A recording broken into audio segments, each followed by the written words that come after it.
Hello, good evening. How are you guys doing? Going to be doing dailies with Red Mage tonight. And if you are on the European data centers, then you can join if you want to. The key thing you need to keep in mind is that I will be playing Red Mage, so if you want to join, then it helps if you're a little bit flexible, because I'm not. I'm simply just not flexible. Wow, that was really fast, people voted. So, question for the chat is, what about Red Mage do you think is the most interesting? And that is, of course, then 4 subjects. My favorite mechanic about Red Mage is actually this signature thing with dual casting that they have. So I'm glad to see that a lot of people are in agreement, and Coco's here, frightening the audience. Everyone remember, the Hatching Tide started yesterday, so go and get your Tonberry costumes. Go and get your Frighten emote. Supposedly, Lalas jump when they do it, so if you're a Lalafell, you probably really want to have it. Yeah, and Coco is wearing the Tonberry hat. And if you're a small race, the robe looks particularly oversized, as I recall. It might also look oversized on Aviera, I don't know.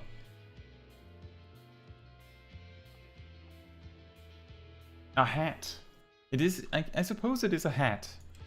It's better than no hat. Right. As I said, if you want to join for the dailies, which will be... We're pretty much just going to be going down the list, and we're going to be skipping main scenario and guild test, mentor and frontline. But if you want to join for any of them, you just have to let me know in chat, in the stream chat, that you're coming, then we'll wait for you. And then you either send me a tell in-game when you're on Louisoix Chaos, or you tell me what your character's name is in the stream. Either one works for me.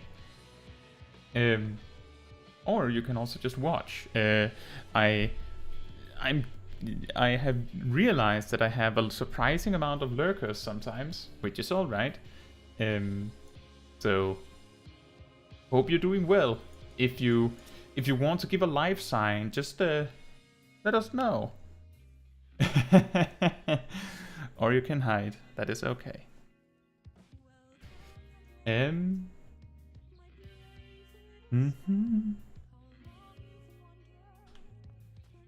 I believe Sip wanted to join us.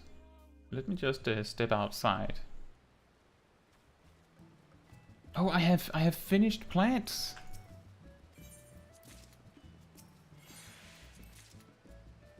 Didn't give anything, but I had finished plants.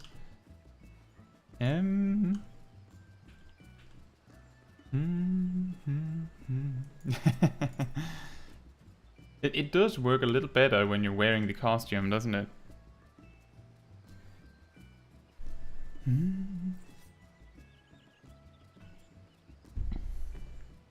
So, also just another thing is that my mage outfits, like my mage gear sets, I've gone especially out of my way to optimize their spell speed amounts. I have mentioned this before, but that typically means that my item level is a little bit lower on my mages, because I simply don't have all of that. But what that does mean on the plus side is that my GZD's recast timers are exactly 2.5 for Red Mage. Although 2.49 is supposed to be pretty nice as well. On the other hand, my Black Mage wears almost entirely completely different gear, so it's on 217 in comparison. And Summoner has something in between which works better for that. So that is something worth considering. Dark Knight says, hey there, I'm new to Final Fantasy XIV and I recently came across some of your guides. They're very helpful and entertaining. Keep up the great work. You're amazing. Thank you so much. I hope they continue to be helpful for you. And entertaining, that's very good.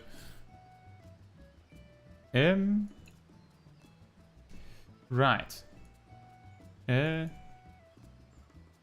Oh yeah, there was one other thing.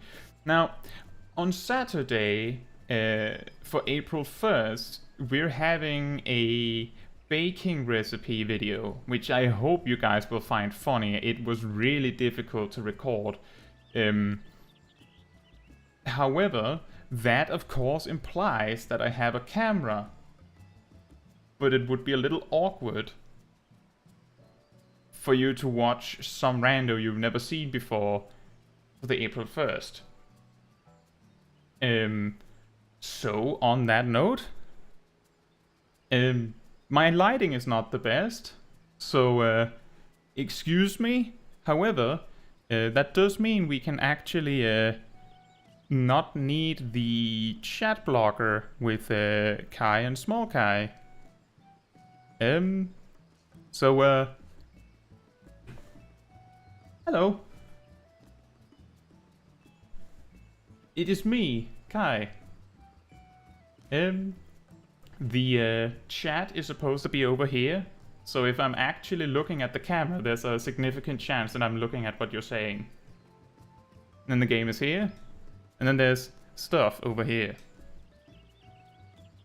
Thank you all so much for watching, and I hope having a camera in the corner improves the experience rather than reduces it.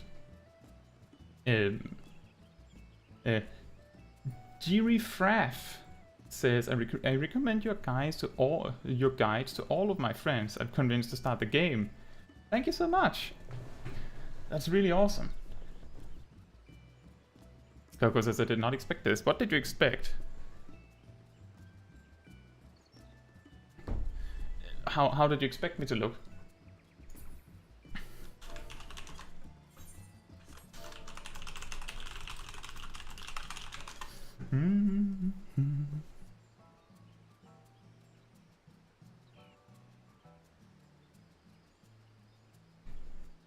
Not that you would have a camera. That's fair. I think I bought it just a few weeks ago, actually. That is also part of the reason why the lighting is terrible, because I've not used it. POV cooking video is probably not what it's going to be, but it's going to be a kitchen video, certainly. And I hope it's going to be funny. A funny story about that one is that months ago, someone that you might have occasionally seen on stream chats very briefly, named Kravinia, suggested on Twitter that I made a cooking video making something entirely in the style of my job guides, but completely ignoring the fact that I'm not making a job guide. So the video features a lot of silly gamer lingo, so I'm hoping you guys will find that fun. Dark Knight says, so you're not an aura anime girl? No, unfortunately not. Could you imagine? Could you imagine if I had pulled in the camera and it was actually Kai sitting behind the camera like, hello, yes, I sound like this.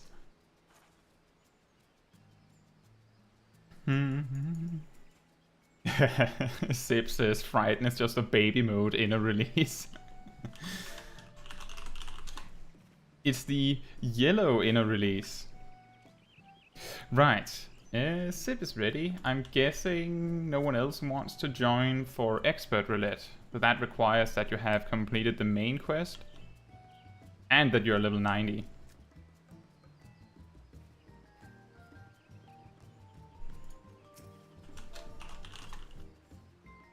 Oh yeah, also I'm not left-handed. The camera is mirrored so that I'm actually looking towards the game. So that's why my my mouse is on looking like I'm holding it with my left hand. It's because the camera is flipped.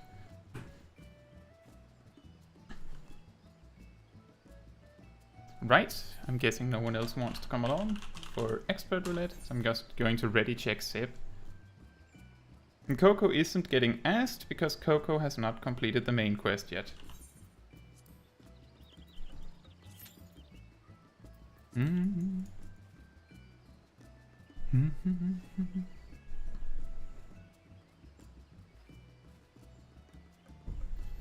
I tell you that I bring a big cup of tea for streams and when I make videos.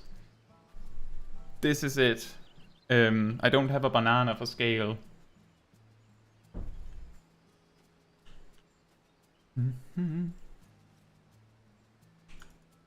Hey Giuliano, how are you doing?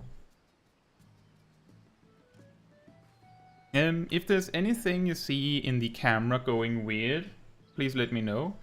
I've heard other streamers that start using a camera and then for some reason the camera being there causes something weird to happen with the stream, like freezing the stream or the camera stops or whatever. So if you see something happen and I'm not really reacting to it, just give me a little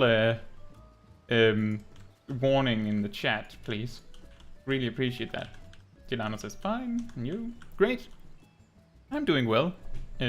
We're trying something new today, as you can see. And we're also trying something new in game. What we're trying is queuing with a tank in your group and getting more than a minute queue.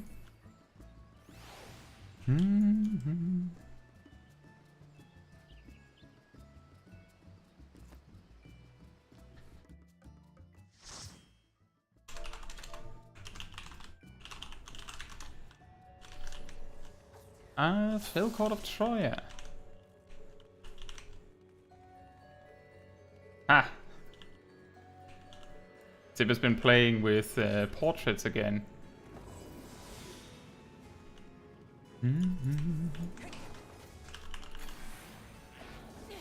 Ah! Hate when that happens. The enemies just ran through me and caused me to cancel the cast.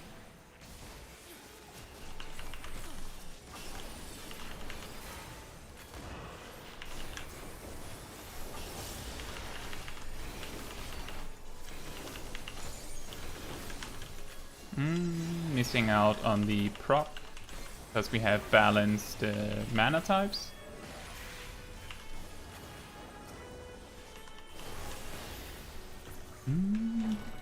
But that was fast.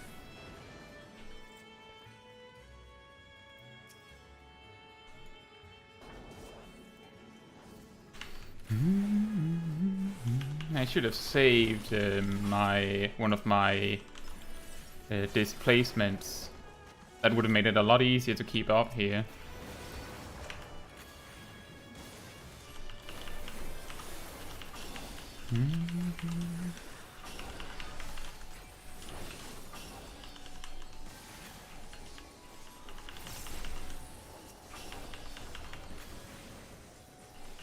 Oh yeah, the other day when we had the Sunday Eureka Author stream, I didn't even find time to talk about the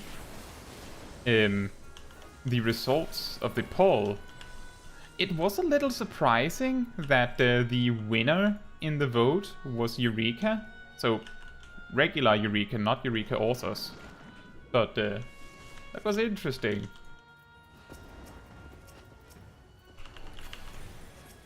It is especially interesting because I started playing Final Fantasy XIV back in Stormblood, and I remember very vividly that Eureka was not very appreciated back in Stormblood.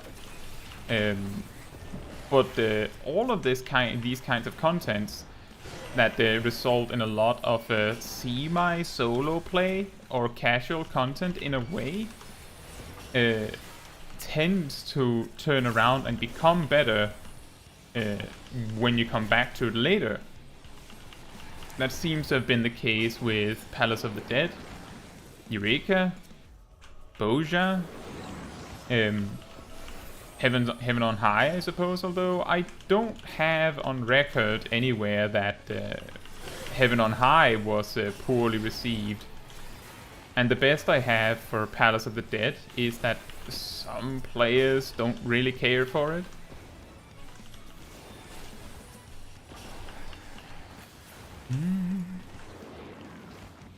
And then we watch where there's completely full and go to the left.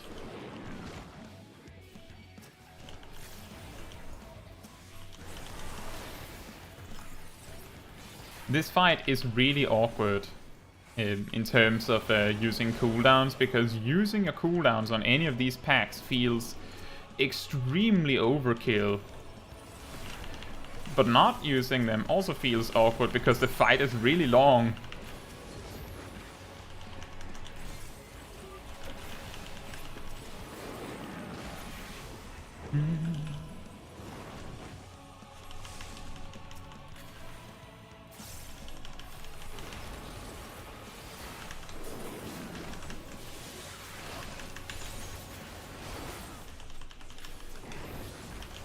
I don't even think I can get Manification in here.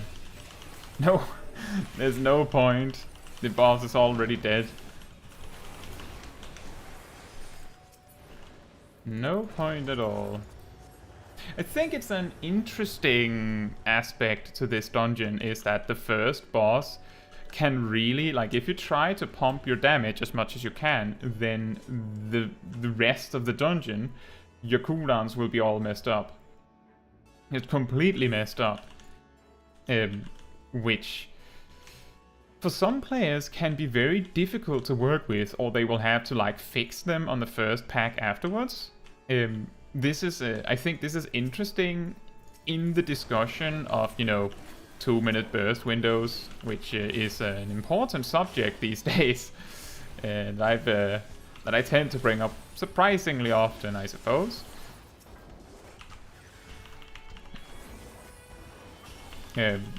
So having the first bit of the dungeon completely mess up your rotation intentionally, that might help a little bit with this meta, that you can't do that in this particular dungeon.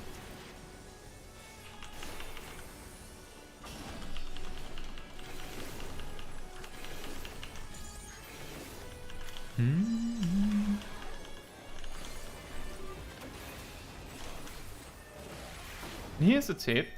If you play Red Mage, you may be aware that the melee combo is like, it's a combo. So if you start it and then the fight ends, so you can't finish it, as it is a combo, it will hold for up to 30 seconds, just like, you know, a paladin combo would, for example, or a warrior combo would.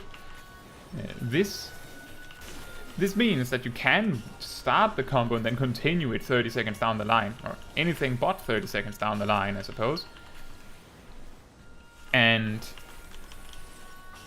that also applies to the burst part, you know, the part that starts with the flare or the holy. That also is a combo that lasts 30 seconds. But if you use the 1-2-3 combo, the 1-2-3 combo actually just generates resources. Those gems here fill out. They don't do anything else. And then the burst costs those to start the combo itself. Which means that if you just use the melee combo, you can go like 10 minutes. You can just go and eat dinner, whatever you like, and just come back later, and your magic burst will still be there if you're still in the dungeon. Or if you're still in the zone, if you're doing something in the open world. So that can be really helpful, like if the boss is about to enter an intermission where you can't attack it, but you do have a melee combo lined up. If you just finish the melee combo, you can you can do the magic part later.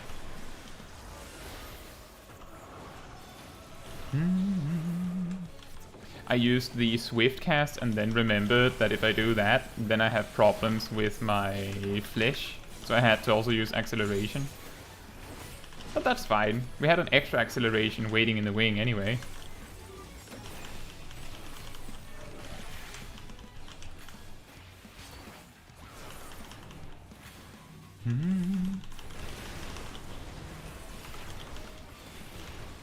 Ah!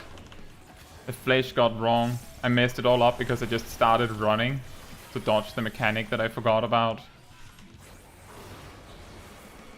Coco says, hey, 2 minutes is a long time. Okay, it's a very long time. If you're not, like, if you're still new to the game, or even if you're very well acquainted with the game, 2 minutes feels like, oh, well, if I use it at the start of the fight, or if I use it on the trash pack leading up to the boss, then I won't have it for the boss. But boss fights take typically at least nearly 2 minutes at the very least in a dungeon. Like this fight I opened with Embolden and Magnification, and they're just about ready now. So it is a long time. I sometimes talk about this aspect in my more like dungeon pull specific guides or tips, like my 6 great tips for DPS jobs so far. Is that, and also talk about it in like tank guides and healer guides a little bit, is that each of these pulls typically take, like these wall-to-wall pulls take around a minute from start to finish to resolve. So if you use your 2-minute cooldowns right at the start, then you'll have them for the boss. Unless your group is like really strong, and if your group is really strong, then you're probably not going to be missing those 2-minute cooldowns. They'll come around. They'll come around. Oh, Sip says 1 sec. That's fine. I'll just let my resolution run out. It's fine.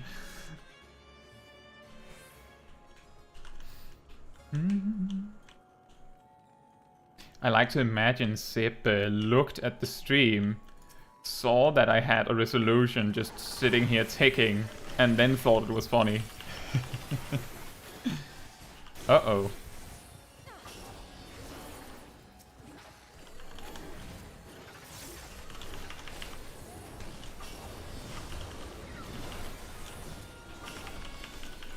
Oh boy. That got a little dicey. But did a lot of damage. So it's for the best. It was worth it.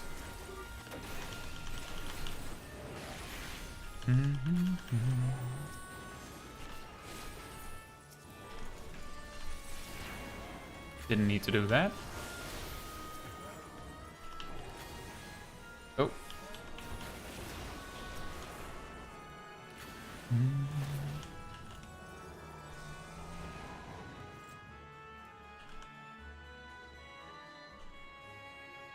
And look, I used my 2-minute cooldowns right as the first big pull after the boss just before started. And look, they're ready now. Well, I am casting this now.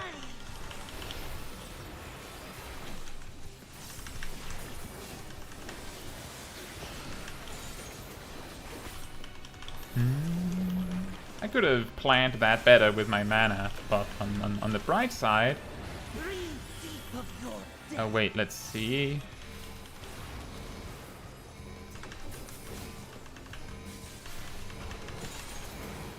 I could really have planned this better with my mana.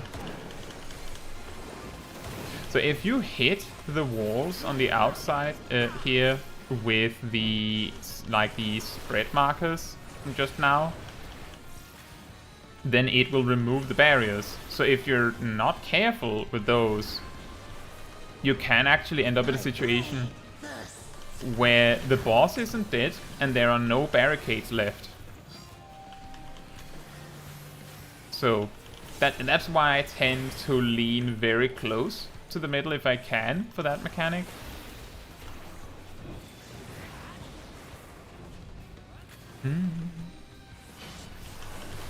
Oh, healer's fine.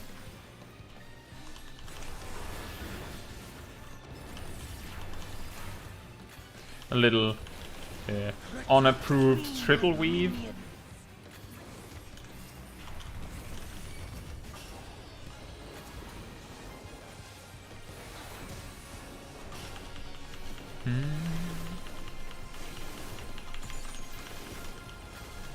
We get it this way then.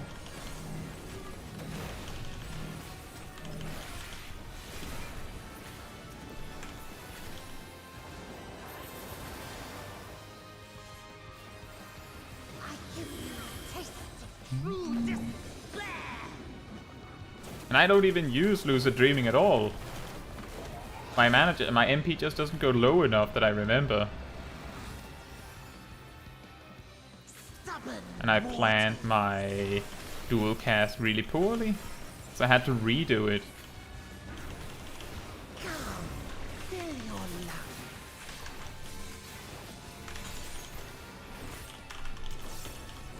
Stand here. Just enough space for everyone.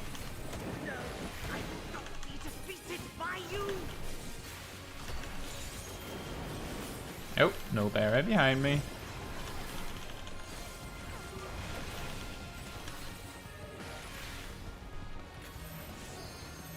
And they stack mark on me.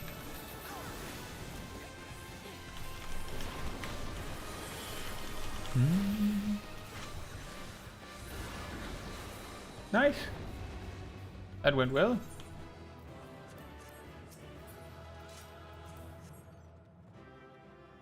Mm.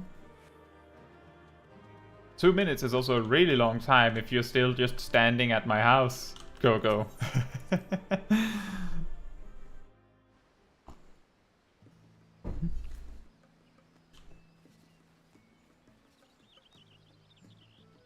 Sip says, now I'm going to have to ask you to give me more than 1 second. Alright.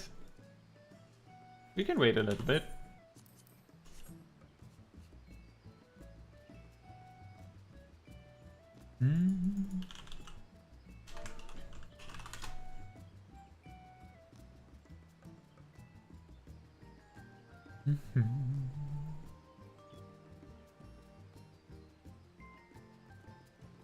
So here's a fun fact that I observed today. So it's in retrospect, it's completely obvious.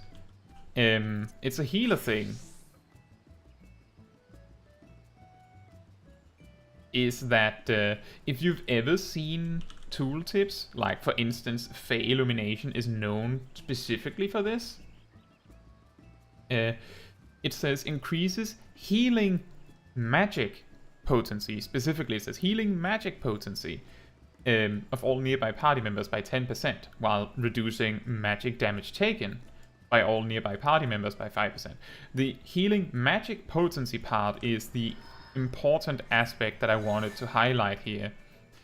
But it's going to be a little difficult to showcase exactly because Scholar is blessed with this simple aspect that they don't really have any spells and abilities that perfectly overlap in potencies.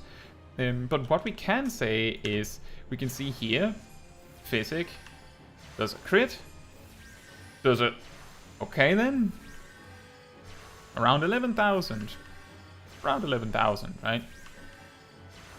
Around 11,000. Lost rate, 15,000. Right? So, I will use Fey Illumination. I'll also use Dissipation just to underline my point. So, we use Fey Illumination, boom. Then we use Dissipation. Physic is critting for 15,000 now. Lost rate, also still doing like 15,000. zero effect, but Physic is like 30% stronger now. So if you've ever heard anyone say, oh yeah, Fey Illumination, it doesn't really do anything because the healing magic potency part isn't particularly helpful, this is why. It's because it only affects your spells. It's just not very clear about that. Now, I discovered how to easily showcase this because I was working on something for White Mage, and it occurred to me that Temperance says this, and Temperance is considered, or at least seen, as a pretty powerful cooldown. But for White Mage it's different, because some of its toolkit is used regularly, even when you're pumping damage, because it's not a DPS loss, and those are healing magic, so it works for them. But that's also why, for example, a neutral sect, which increases healing magic potency, and then makes your aspected Benefic and Helios, which are spells, incredibly powerful. But neutral sect, if you're only going to be using all of your healing abilities, then neutral sect's entire toolkit can be boiled down to does nothing for 20 seconds. There's nothing for 20 seconds, which is not very good for a 2-minute cooldown at level 80. So I thought that was interesting. It is also interesting in the with the avenue of Red Mage, because Red Mage actually showcases how it's red if the ability actually boosts all healing. Then it says, while increasing HP recovered by healing actions. I believe Warrior's Thrill of Battle says the same. Increases HP recovery via healing actions. So yeah, enjoy that fun fact. Coco says, I'm multitasking, you're watching 2 things at once. Hey Alif, how are you doing? I missed the start of the stream. Usually it starts at 3 for me. I kinda assumed it would be the same, but it wasn't. It was an hour earlier. Great. Yeah, in the summertime we start a little later because later we start. We start at the same time for me because that makes it easier for me. That's also why I underlined GMT +2 on the weekly schedule, because some people don't like. For some people it matters, for some it doesn't. If you also have daylight savings time, then it doesn't change anything.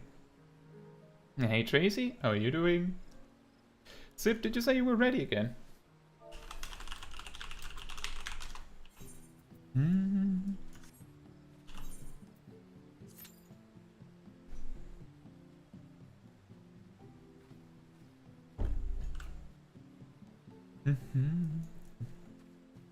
That is also another thing that is... It is really funny with how sometimes you need to, like, these tooltips can sometimes be vague about things. I totally agree on that. But if it says something specific, then it literally means that. Like, Embolden, for Red Mage, you have to be really specific about it. I mentioned this in my Red Mage guides, my high level one, I believe, is that because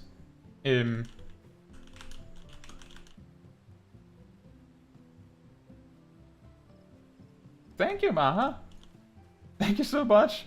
Is that a super sticker? I have never seen one of those before. Thank you so much. I've never seen one of those. Thank you. Red sticker for Red Mage. But yeah, Embolden explicitly says increases own magic damage and increases damage dealt by nearby party members. The reason why it doesn't just say increases damage dealt by everyone is because it is explicitly different for the Red Mage in that the part that you're getting is not only it's a different buff, but it only increases your magic damage. That doesn't matter for the majority of your toolkit. It doesn't matter for your melee combo because that actually does magic damage when it's enchanted. They don't care about that. It doesn't matter for all of your spells. Don't care about that. But your OGCDs, Core Core, Engagement, Displacement, Flesh, and Contra 6, they actually all do physical damage. Why? Don't know. They do. You will also have, you might have noticed this when they rolled out the new patch a few months ago. When they added the little purple staff for magic damage and a little blue sword for physical damage. You might have noticed that Red Mage, when I cast Flesh, I get the sword. Strange. And that's why. And once again, this is also something where they're super vague about it. The only way, and I can't remember which video I mentioned this in, but I have mentioned this at least once. I think it's in my tooltip reading guide actually, which is very fitting. That if it's a spell, it'll say some element. It'll say an element that it is doing the damage with, even if that element is unexpected, which it surprisingly often is these days.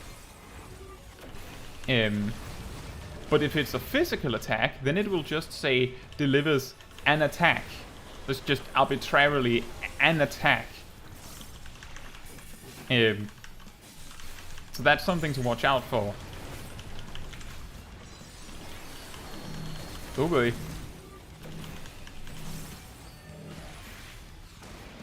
Another melee combo.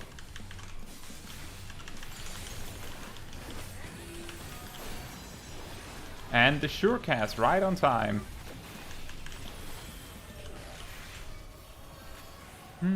Yeah, purple staff. Isn't it a little purple staff? Is that just me? Maybe it's a wand. That, like, you can call it whatever you want. You can call it whatever you want.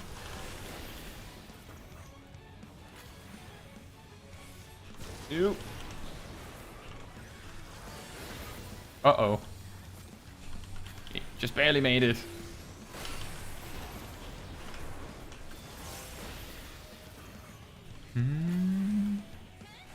Give an addle for sip. Coco, if you look at the spells you're casting, like you see the big damage number, it has like a purple thing next to it when you're casting magic spells. And when you're swinging a sword at them, it has like a little sword. No! I didn't get to finish the melee combo.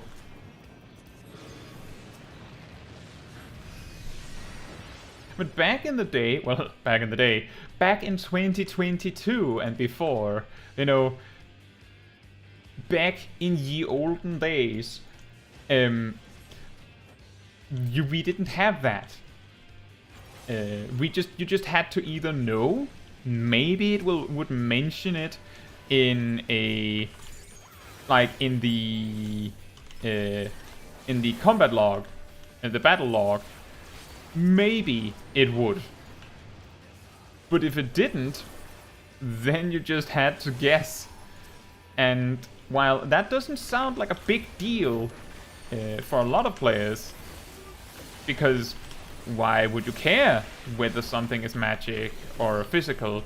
For the vast majority of enemies in the game, it doesn't matter at all. And for the vast majority of jobs, it doesn't matter. But if you have a buff that says reduces magic damage taken, like magic barrier, or a debuff you can apply that reduces the magic damage dealt by an enemy, then suddenly it is a little bit more important that you know if the attack that you're trying to stop or weaken is actually magic damage. I recall back when I started playing and I was playing Dark Knight that I looked at Dark Mind, which, by the way, you could spend MP on that one to make that, I believe, 40% magic damage reduction. Can't do that anymore. But you could back in Stormblood, if I remember correctly. I read that ability and thought, now, that would be incredibly overpowered if I knew what attacks it worked on. That would make it way more powerful.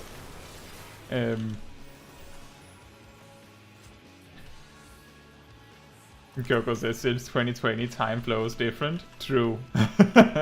True. There's the before times and the after times.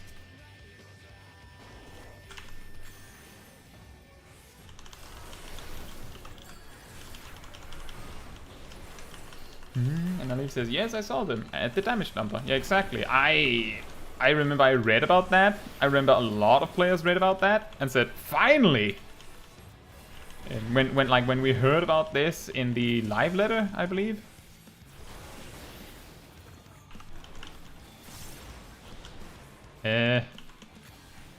I was going to use Manification right there. I messed this one up. I thought they were gonna stop there.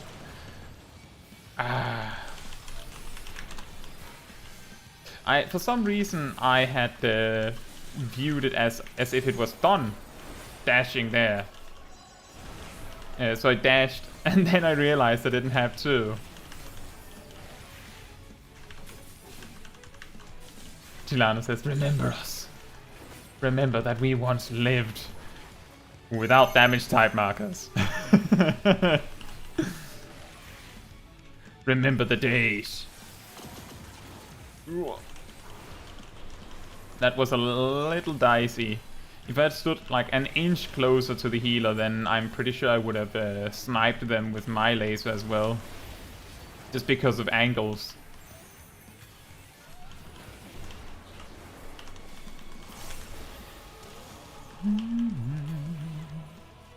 Now this time, let me just pay a little bit more attention to what the boss is actually doing.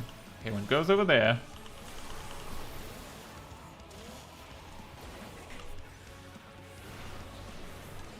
Don't die to a mega tricycle. It's funny how they decided this was going to be like a mainstay mob in the game. Like, yeah, so I was thinking... and they exist both as machines and occasionally as like mutants. And then it's just, yeah, so I was thinking like a monster with 2 arms and then like a wheel. So, wait, what? Oh yeah, by the way, its hands also are wheels. Alright. And then they just went with it. Are those machines, those tricycles from any other Final Fantasy game? Is it me? Is it me who's wrong? Is it me who's out of touch? Because often you get surprised with this that, oh yeah, this is like a mainstay that has been in the Final Fantasy franchise for years, really.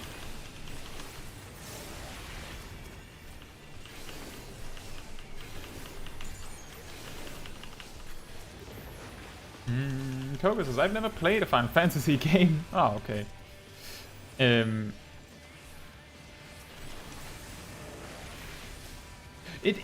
What I'm thinking of is that you often find if there's something that is not really explained, it just is. It's not surprising if it's something that is from a different Final Fantasy game. Like, for example, why is it that Red Mage's core mechanic is dual casting? Why is that? Well, that's because Red Mage's core mechanic in the Final Fantasy franchise has been dual casting since... Is it like Final Fantasy IV? Like, I have honestly not played that many Final Fantasy games myself. Alright, Gianna says, if you're talking about Magna Rotors, because they're not mecha tricycles, as you can hear, Coco, they're actually Magna Rotors, and I'm not making fun of you, Gilano. I'm agreeing with you. They're from Final Fantasy VI. There you go. That's why they're in this game.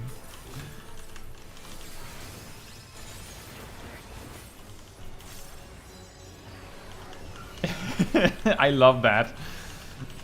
Oh yeah, those things? Yeah, they have a name. And they're over a decade old, I'll have you know.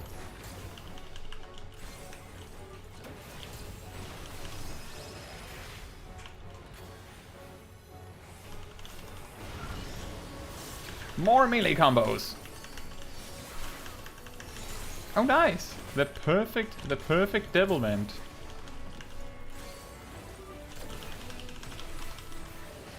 Ooh, did you see that? 51,000 direct crit. It's like we're watching the short again.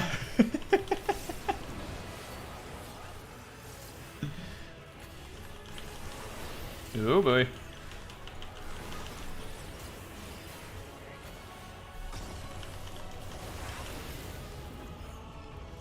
And when it's tall, you step out.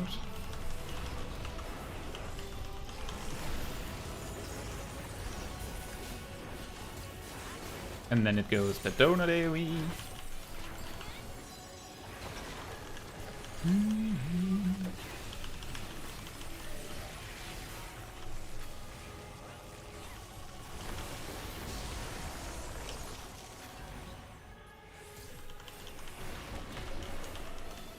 Aliev says, you know, the more I watch guides, I want to play those jobs more. I just leveled Samurai, Monk, and Black Mage to 60 after watching the VOD and the guides. Oh. But yeah, we'll have to do a... Oh, I'm going to run to the left. Let's see here. This is fine. We have to get a Black Mage VOD someday. Or a Black Mage Roulette stream.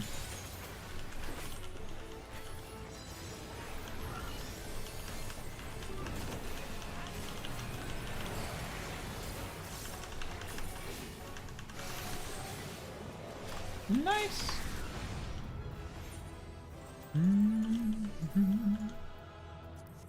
I did see that that awesome devilment cast right as my melee combo came up, but I really appreciated the scholar's attempt with rescue on the Magna Rotor boss.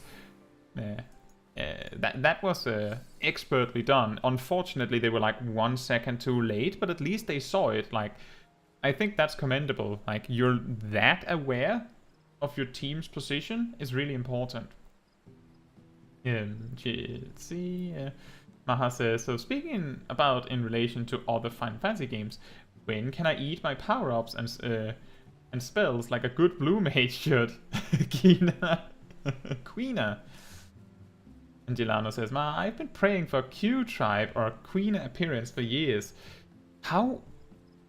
I wonder how absurd they would look in Final Fantasy XIV's graphics. I really wonder what they would look like.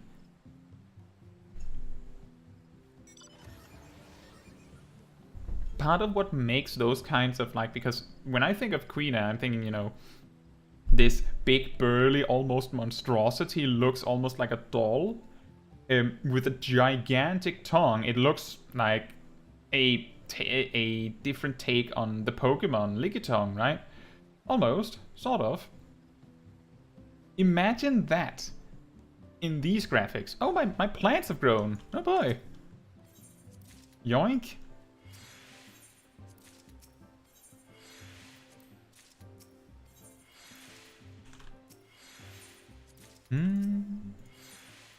It's blue Lickitung, chef. Well, the good part here is that that means it can make its own food. Gilano says there's a Magna Rotor mount, by the way. It was from the feast. How long has the feast been out? It was turned off when they added the new PvP, right? I think it was that. Like they reworked PvP, added Crystalline Conflict, and then feast just closed. Was it just from the feast, or was it like a special rank reward?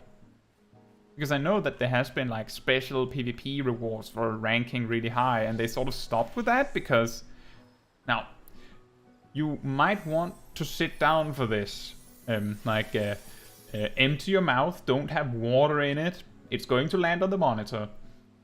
People were cheating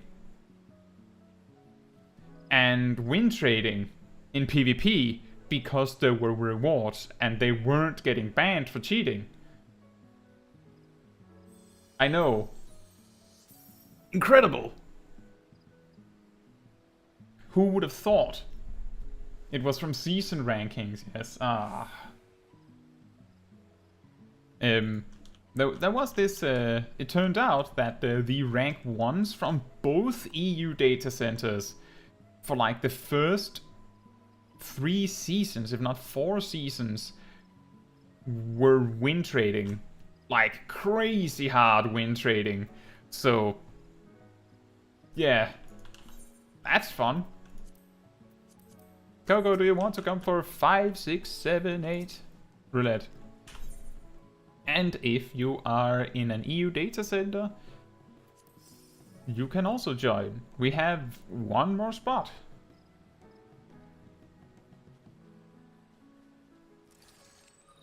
Do you want to join, Coco? Or would you rather just sit there and dual watch?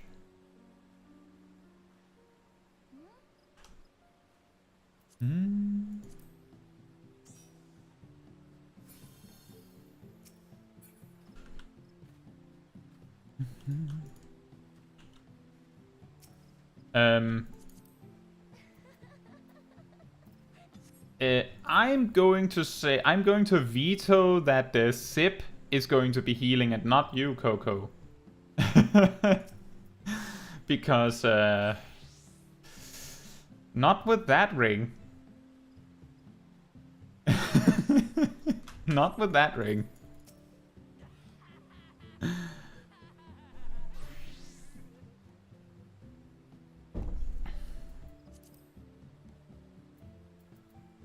That works. The thing is that I've also been giving Zip a hard time about this. That's why he has a full purchased, like crafted gear set. Hey Junebug, how goes the dailies? They've been going great. We've just gotten to 5, 6, 7, 8. And that's what we're doing next. Well, it has been going great. I have managed to do a lot of mistakes already, I would say. So, Maha says, what? He stopped wasting gil on market board? Zip has finally gotten really good at making a lot of money. Surprisingly lots of money. Enough money that he can pay for whatever things that he spends all of his money on. And still have money to spare. And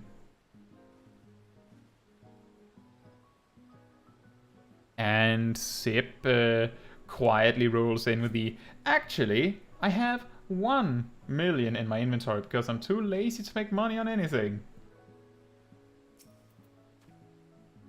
Just bought you that. Huh. Well, look at me trying to compliment and praise Zip. And then he just goes, actually, stop. Let me give you a reason not to. No. You don't want to compliment me for the things that I've done. I'm going to immediately show you why that is.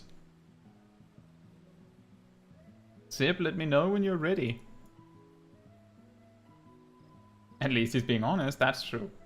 At least he's being honest.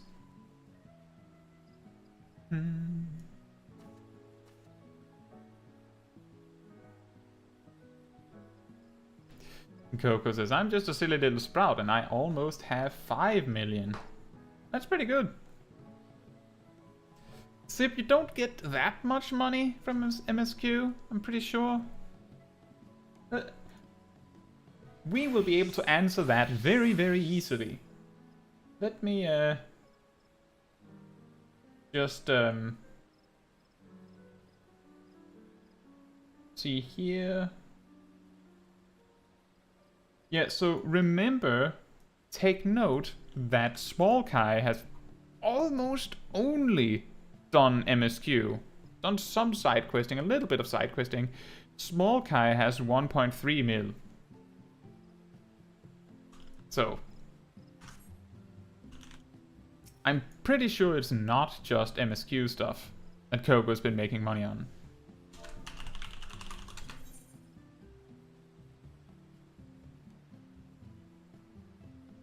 Coco says that I was telling you off for not trying to make guild. When did I say that? I'm pretty sure I didn't say it like that.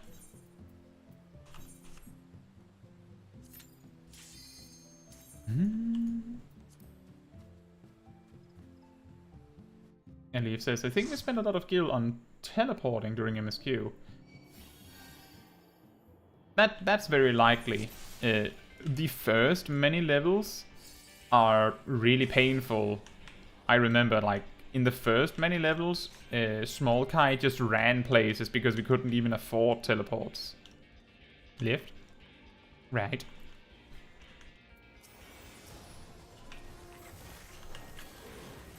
This dungeon is a little brutal, so very important you don't pull more than we need to. Now the question is whether Coco and Sip are up to the task. Together. Uh-oh. Here come the Wyvern. And everything else in the room, apparently. Oh, dear.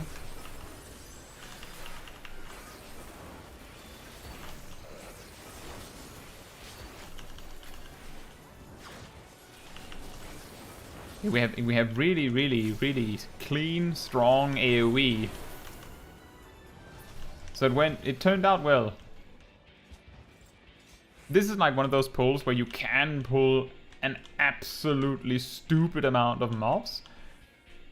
But some healers and some tanks are really not ready for that. And then you just wipe. Immediately. And then there's this awkward bit because you can't pull any more than this. Junebug says, Stone Vigil hard. It is one of the harder ones.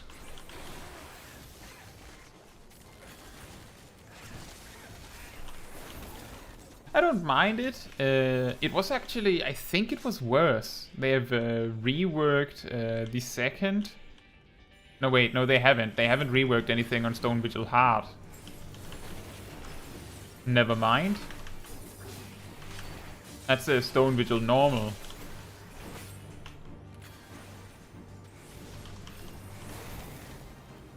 Hawk Manor hard. That one, I'm not a big fan of Hawk Manor hard. It has a lot of weirdness in it. Uh-oh. Speaking of weirdness, this boss gets a damage boost and a speed boost for every one of the ads that dies next to it. So you're actually, if you want to do it right, you either have to just flat out ignore the ads, which is not good, or alternatively, you have to have someone pull the ads away from the boss and then kill them, because you can't move the boss out of the AoEs after. It moves too slow for that.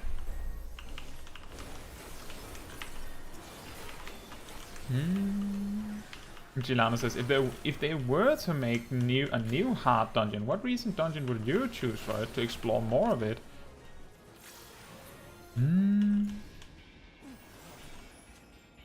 I feel some of the hard dungeons are just like different takes on the same dungeon. He's not going to die. I don't have the power. Great. Very wasteful. The problem with those transformer guys is that if you don't go like full throttle and kill them before they change, then you waste your energy. They'll just heal up.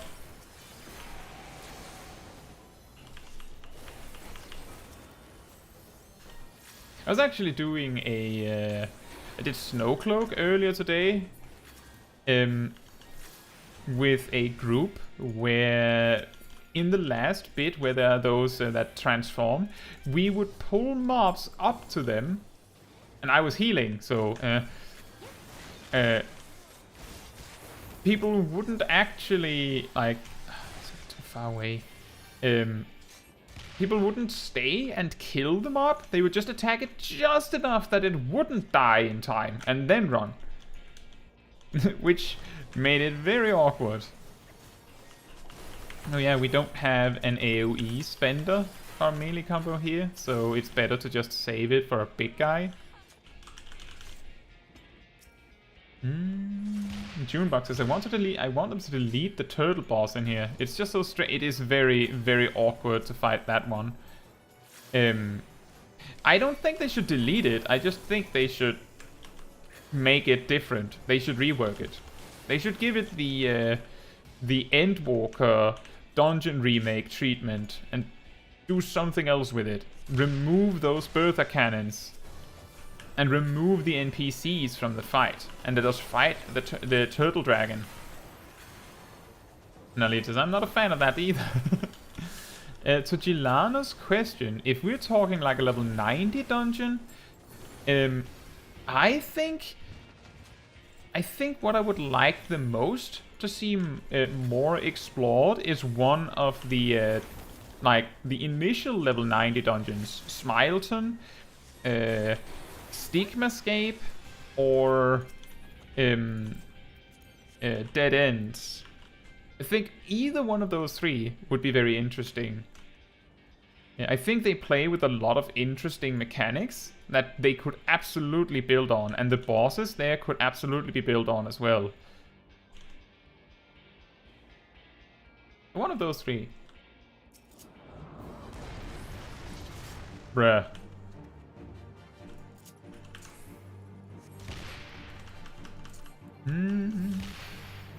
Wow, this is a very exciting encounter.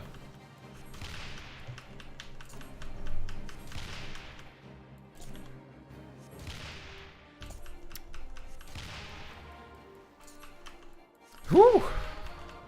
This is a really difficult rotation, this. Oh, and we stop attacking for a little bit. That was too early. I was supposed to wait until it stopped glowing red. Good thing we have a Scholar Healer that can heal while attending the Bertha. This is actually an interesting mechanic. Because we have these Berthas, but they can't shoot like next to them, you're supposed to help each other with the ads.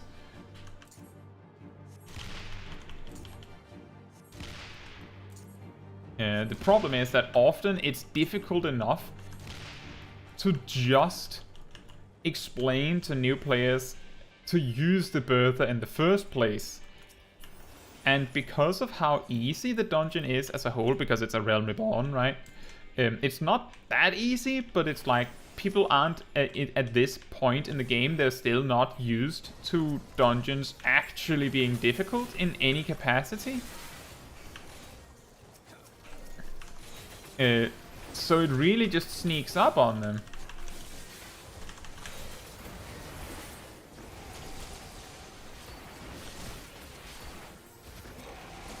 Ow. Don't mind me. I needed to get rid of mana, which resulted in me over-aggroing, so I had to deal with the bed I made. And then I thought I could be really fancy and line of sight the AoE. And then I bonked into the wall. Like, that whole sequence was just one big failure on my part. Addle on that.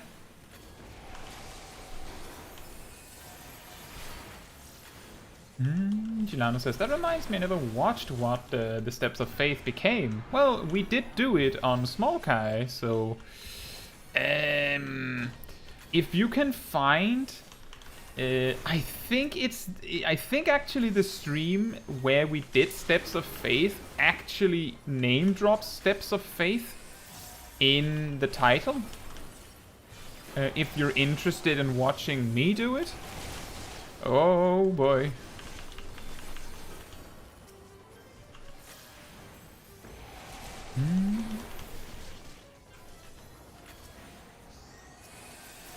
It's been a while. It was back in A Realm Reborn. I'm pretty sure that's is that like 15 episodes ago by now? Junebug says, dead ends would be amazing. There's 3 worlds to play with in a hard mode. For a non-90 dungeon, Tower of Zod would be my pick for hard mode. Oh yeah, that would be interesting as well.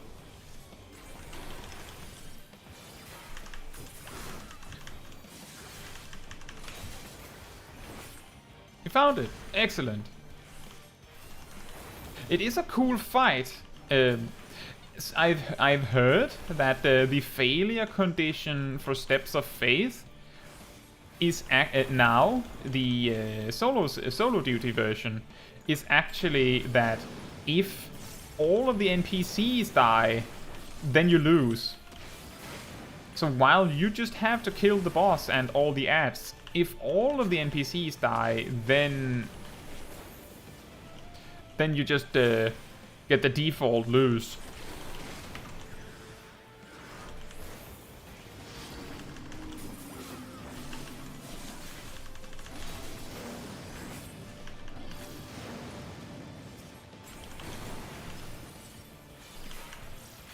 Fireball?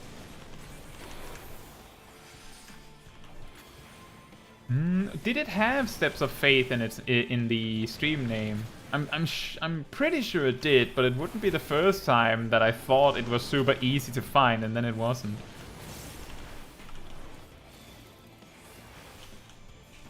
More fireballs!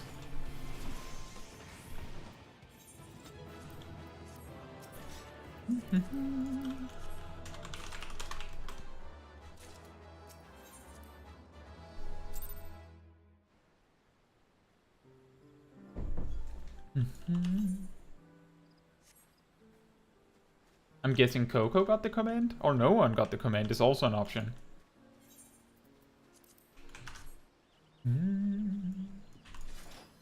Next up is leveling roulette, but I'll just be right back before we continue. Part 11 onto the Steps of Faith. Wow, that's long ago. Like, if we do 4 episodes a month, like 4 or 5, that's like... is that half a year ago? Sip, you don't need to hand me those. I have. The reason why I'm not planting is because I'm going to be away for a few days during the time. You keep those. You need them for your own gardens, Sip. 5 months ago. Wow. Right, I'll be right back and then we do leveling roulette.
I'm back. Alright, if you're still here, Gelano, enjoy Eureka Authors. I hope you get really far.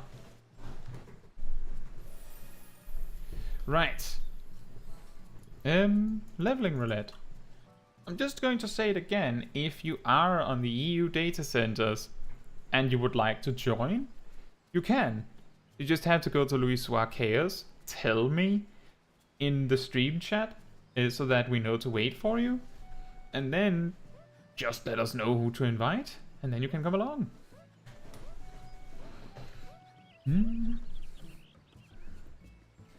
But now it's leveling roulette time.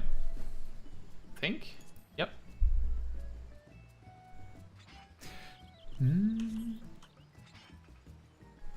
Sip says, I can water for you.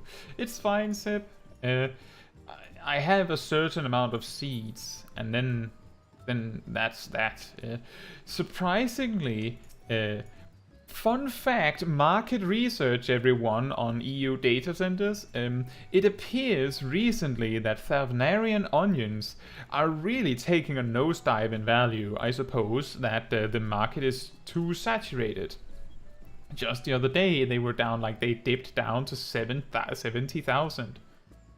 Normally you expect like 90,000 or more payout. Only a few weeks ago, I sold a few for like 104.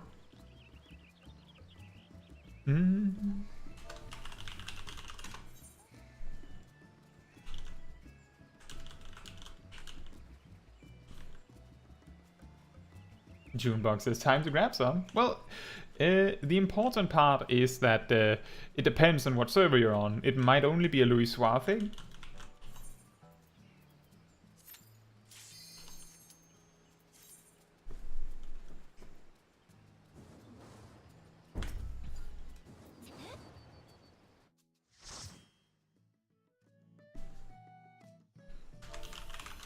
Oh, Bravelock's long stop.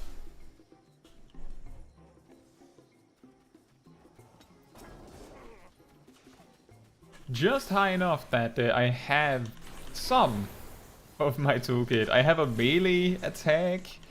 I have my AoE combo. I have my procs.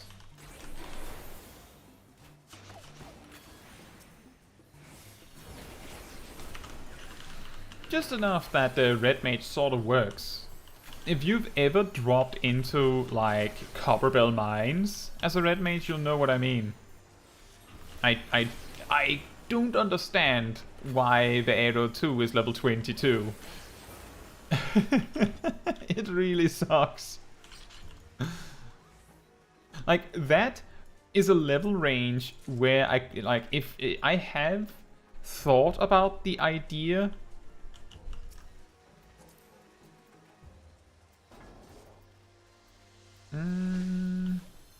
That's fine. Coco said, I think my gear is bad.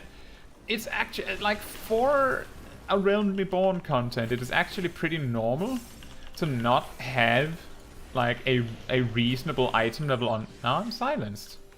Did I bring Echo Drops? Nope, they're on my saddlebag.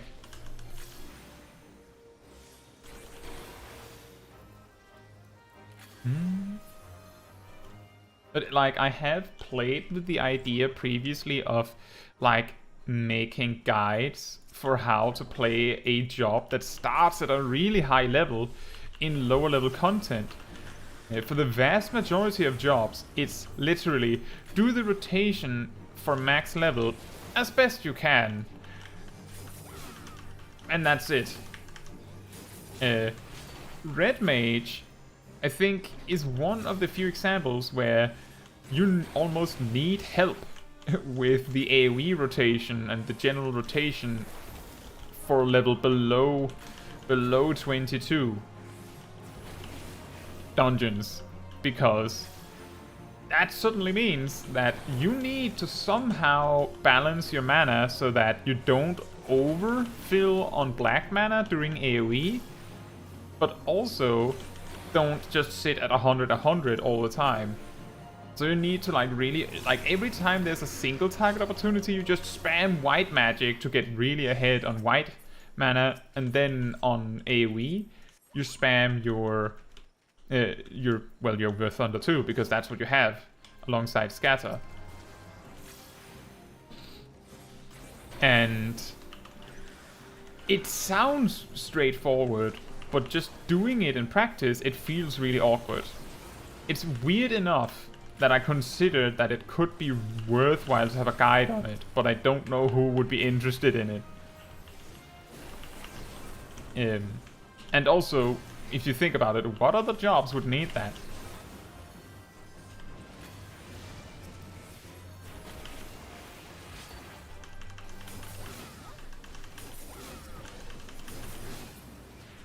Many stabbies. Yeah, if you need Thavnarian onions, I do recommend keeping tabs on the price, like in your region at the very least. Every character can use 10. But it seems like the thing is that because every character can use 10, not 10 and then you could use more. Nope. It's 10 and then you will never again need more Thavnarian onions ever on that character. Because of that, if there isn't a big enough influx of new characters that are played enough that people would bother to, you know, fit them out with things like a maxed out Chocobo companion, then the value of Thavnarian onions will just, the instant that the market is saturated and you no longer need any more of them, the instant that happens, Thavnarian onions will just drop in price. Like a sack of potatoes just drop to nothing, because who's going to buy them? No one. It's like with things like Orchestrion rolls. Every character Sip says like a sack of Lalas. A sack of Popotos. Alright, Maha. Thank you for checking in. And thank you for the super sticker. Thank you so much. Good night. Red for Red Mage. The Santo says Savage Orchestrion rolls. Whenever Savage is fresh, the Savage tier is fresh, is good gil. Yeah, exactly. There are some people that will pay an exorbitant amount of gil to have the new, like the secret phase song that might play in the final fight early, like as soon as possible, mainly because if you want it just for the music, then you can wait a week probably. But if you want it because it's new and fancy, or maybe you want to use it in your club, who knows, then you need it while it's new, shiny and exclusive, and not everyone has it. 10 to 20 million. What was it? What is it that it's called? Blackstone White? Is that it? It's really good. But I could understand why people would want it, but I don't like. I wouldn't mind having it, but I would not pay 20 million for it. Wow, that's insane.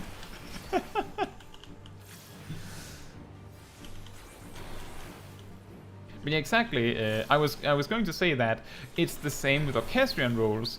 Everyone can only, like, every character will only ever need one of every Orchestrion roll in the game.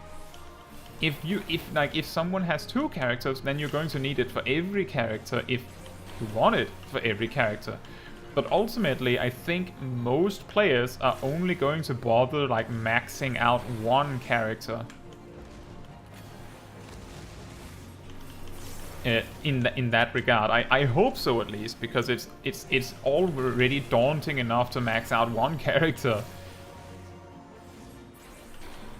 But yeah, the thing is that because everyone at most needs one, then that means that once all of the players that would pay a significant amount of money for them have gotten it, then the item will not sell until it drops to a price where, you know, the next segment of players are willing to buy it.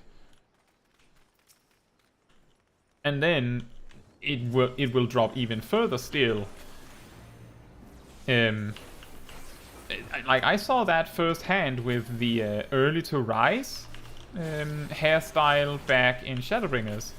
It was a random drop in Delubrum Reginae. It later became a item you could just straight up purchase in Zadnor, but in Delubrum Reginae there was only one way to get it, and that was getting it randomly or buying it. And during those times there was a period where it was on 10 million, and as it led up to Zadnor coming out, the price had already dipped to like 6 million, I think, and it was like just dropping quickly. Like, just if you had one of those hairstyles and you wanted to make bank off of it, you had to sell it yesterday, because it was going to be worth a lot less tomorrow. And then we found out that you could just buy it in Zadnor, and then it dropped to like 100k. It has increased again now that people don't really do Bojang or Zadnor. But it did drop to nearly nothing. And that's because, since you only need one per character, if you get the amount that you want, if the market gets the amount that it requires, then the item stops selling. And this also applies for Veterinarian Onions. It's a more niche item. It is inconvenient to farm it yourself. And it is... if you have the capacity to farm it yourself, it's free money if someone will buy it. That's sort of the problem that it boils down to.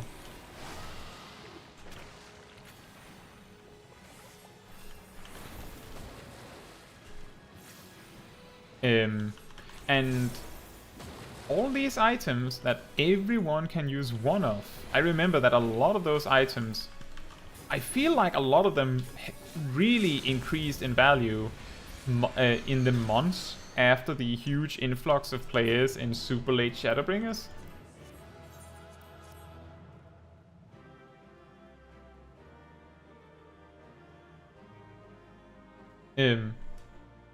Because now there was suddenly, you know, thousands and thousands and thousands of more players.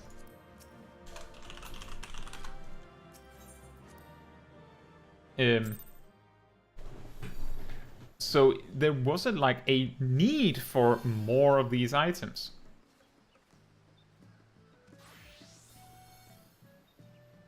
But now that there's... I feel like we're in like a heavy like slowdown, because there isn't a lot of content to do right now.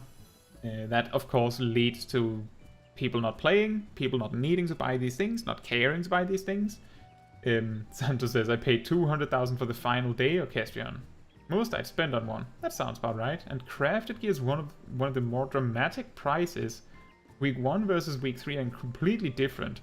Yeah, I think it has gotten a little better now that they do this thing where Savage comes out like a week after all the other things come out. I'm pretty sure crafted gear comes out on day 1. So that means that all of the Savage Raiders have a full week to collect their crafted gear, instead of, you know, popping out from prog to buy gear during the World First races and stuff like that. Now you just roll up to the Savage Raid with crafted gear, ready to roll. And Coco says, early to rise is 1.2 million here. Yeah, exactly, it has increased again because people don't do Zadnor. What does it matter that you can buy the hairstyle for currency if no one is playing the content that gives that currency?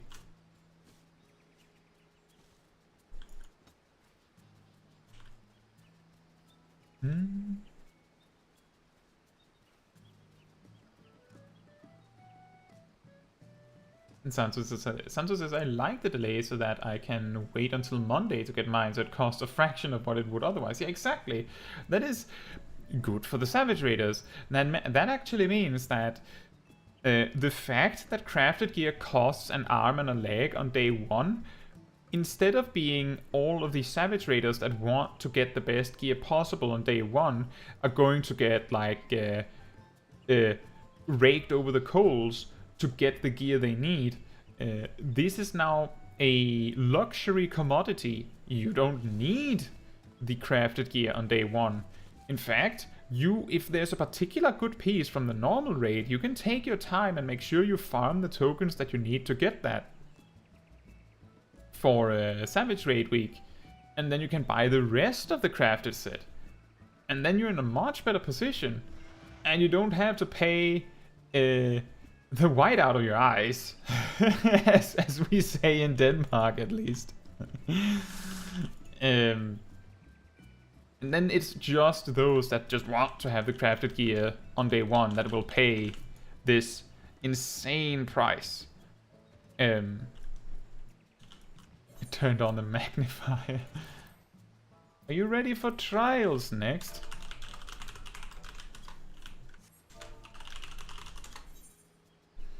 And Junebug says, I miss the old version of this boss, being the green dragon.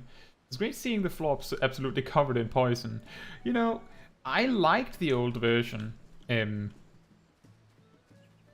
problem was that it was really awkward. It was really awkward to fight, because it chased you really slowly. Like, it didn't really want to chase you. So if someone accidentally dropped the poison stuff onto the boss, it was difficult for the tank to move the dragon out of the way, and often the tank just wouldn't. They didn't look at the debuffs or buffs on the boss, so they just kept fighting. And let me tell you from experience that tanking or fighting that dragon while it is healing, that's not fun. That's really, really not fun.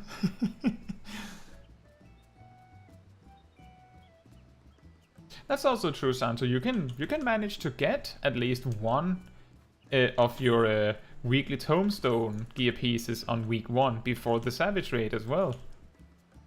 And depending on when your raid team starts, you might even be able to buy 2 before Savage raid. Or you might be able to buy one of the more expensive parts. Like if the best part for you is, I don't know, the chest piece, then you need 2 weeks worth of tombstones to buy it.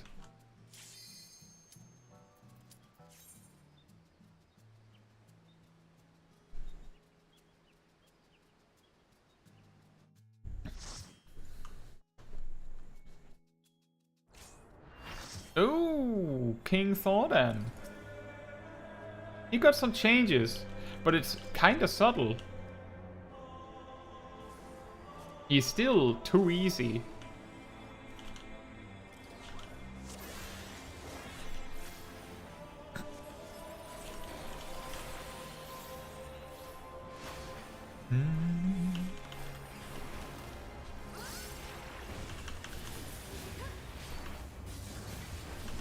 I'm over here making sure that my manas are balanced, and then I remember that I don't have any magic burst to follow up with.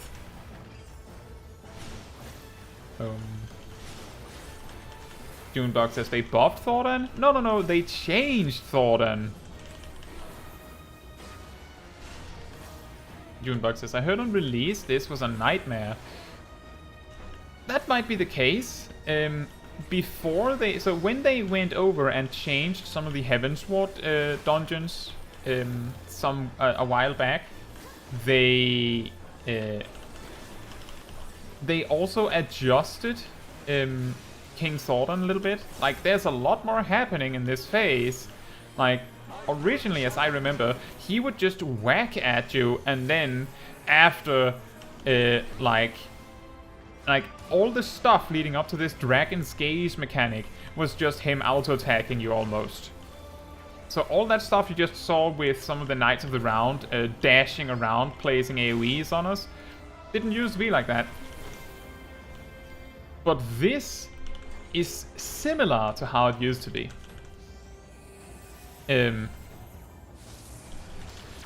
But the problem isn't actually that King Thornton, like, it's not actually whether the fight is difficult. The problem is more that, I don't know, this is going to hurt a lot. Look, man, you have to make a decision.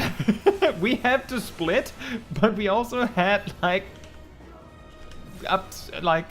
circles we were trying to absorb. Oh man.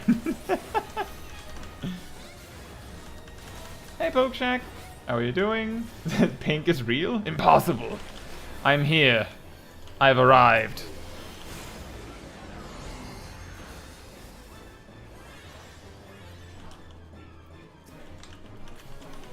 It's me. I am become real. As I said at the start of the stream when I turned on the camera, I said that, well, I've seen streams myself. Actually, I watched my most recent side quest stream, the VOD from start to finish, and I thought, you know what this is missing? I feel like it's missing a webcam.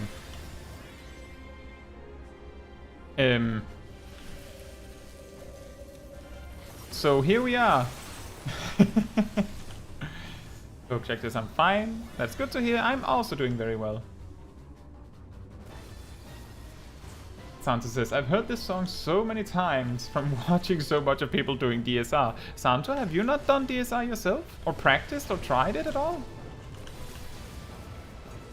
Not that there's anything wrong with that. It's just that for some reason I had sort of just assumed that you would be doing that.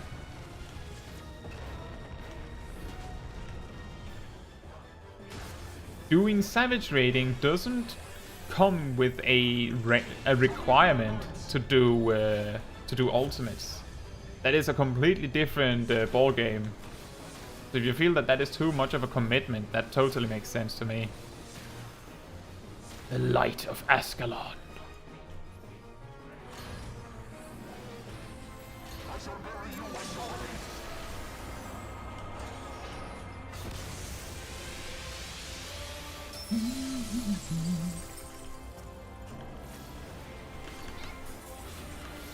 Light of 0 damage, bruh. Yeah.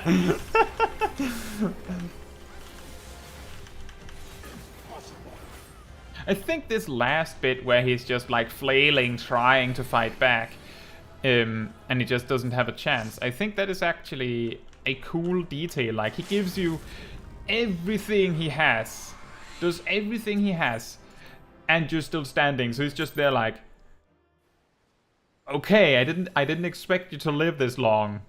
I don't have anything else up my sleeve. He just flails his big sword at you. I think that is a really good touch.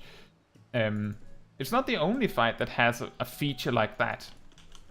I believe both the Shadowbringers final boss and the Endwalker final boss has that. And I say I believe, because I'm pretty sure it is absolute like that in Shadowbringers. And I say I believe about Endwalker because some people haven't seen it.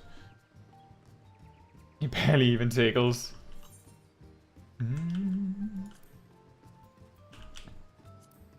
Let's do Alliance next. Are you both ready?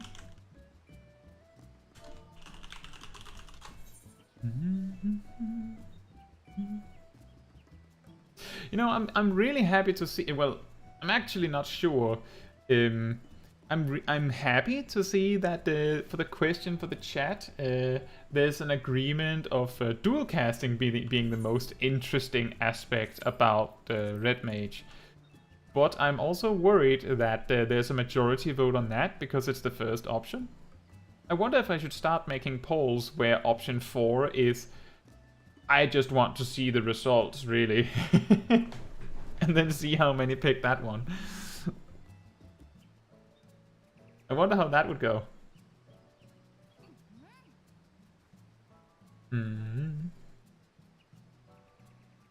Junebug says, Endwalker final boss is like that, but they get a damage buff each set of arm flails, so it kind of hurts. Oh, they actually get buffed? I never noticed that. I felt like it just did it just did surprisingly large amounts of damage. It was just in a relatively predictable way.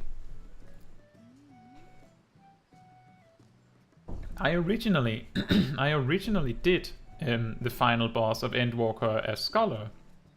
And I just noticed that, wow, I'm really going to town here. I'm really needing to use all of my cooldowns. But all of the damage was coming out in a flow that was just enough that you're clearly going to win this if no one messes up too much.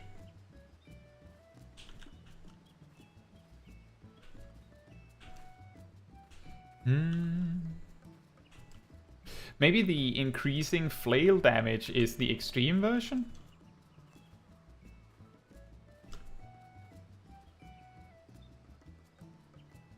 Well, I played through Endwalker as Summoner, and then for the first trial I went Scholar because first of all, I didn't want to sit in queue for ages, and second of all, I would rather that I was the healer with all the responsibility of a trial, rather than someone else being it. Like that means that I have a lot more control, whereas as a summoner I can mostly just smack the boss harder. So it gave me more opportunity to help. That was also part of the reason for the final trial. And on that note, the first trial on my main in Endwalker, I got into like a group that was already like they were getting replacements. Like they were getting replacements and I was part of the replacements and we didn't make it. I had to queue in again because it was actually really hard when you don't understand the mechanics.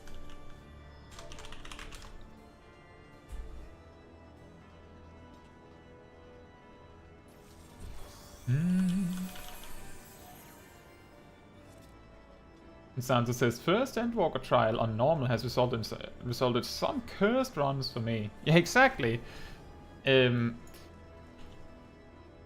For me, I think the problem with those kinds of trials is that if there is a mechanic that is like halfway through the fight that can wipe your group if they don't know how to deal with it, then you might just wipe halfway through the fight. And if the fight is, I don't know, like 8 minutes, say, give or take, 8 minutes, I think that's pretty reasonable, don't you think?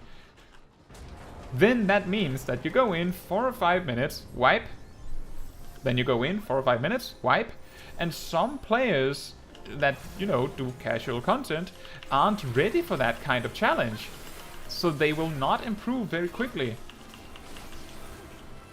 And then you're going to be stuck there, and in my group, they had problems with 3 mechanics. The first one being when he turns the platform, the second one being the meteors in the intermission where he flies around and puts the meteors in the shapes out in the distance. And the third one was when he cleaves nearly the entire arena with like that knockback line AoE when he just shoves. Generally it wasn't the first one that would get you, it was the one like far into the fight where people just forgot and then you lose half of the raid. That one is really funny actually. But yeah, the arena turn was difficult enough that I have I learned like a memorization trick to get it done. We'll probably see it when Small Kai gets to it. Oh boy.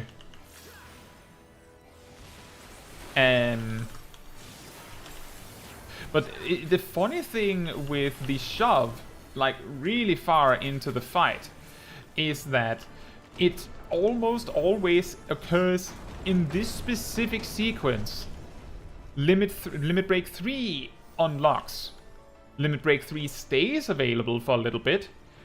The boss gets close to death. Like close enough that you go, okay, well I kind of have to use my...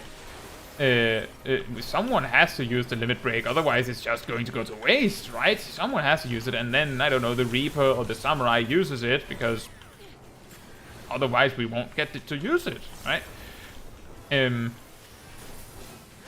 And then, as they're casting it, and like they're in the animation lock where they can't backseize it, you see the boss like line up the punch to yeet everyone off the platform, and half the raid doesn't even notice, and now you're 4 players alive.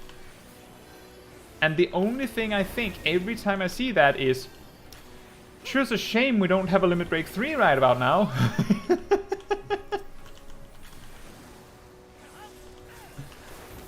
Exactly, Pokejack. Imagine if only we had a Limit Break 3 that a healer could use.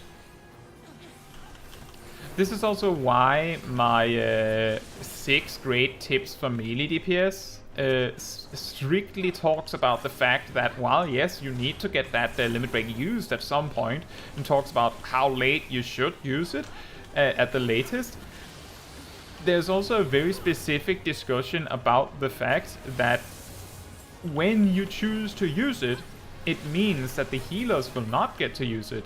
And the healers, their limit break is more crucial for a potential, like for potentially saving the raid.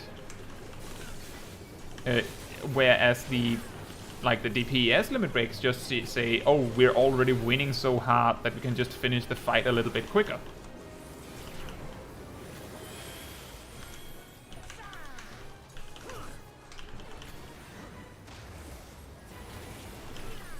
Oh. I thought it was going to be the donut again.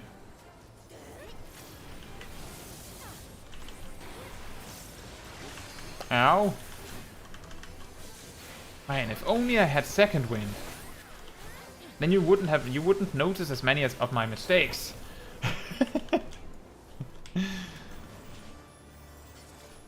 Just take half of my health and damage. Oh.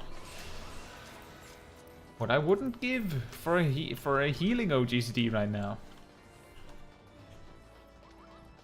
Junebug says, I remember I did that trial day 1, and it is hilarious. It was hilarious how many times we died. Exactly, like as I said, on day 1, I went into that trial, and well, I joined as like a replacement in the raid, right? So someone, like a different healer, had gotten fed up with the group that was there. And then I come in and we just continue to fail, and the timer literally runs out, and we all have to queue in again. Separately, of course. And still, the second time around, like I of course enter it, and there are some players in the group that are there for the first time, so us among the group that had been there before try to like explain some of the mechanics so that we don't wipe on the same things again. And then we promptly wipe for like another 30 minutes. I'm still not entirely certain on this mechanic, but it seems like standing on these platforms work.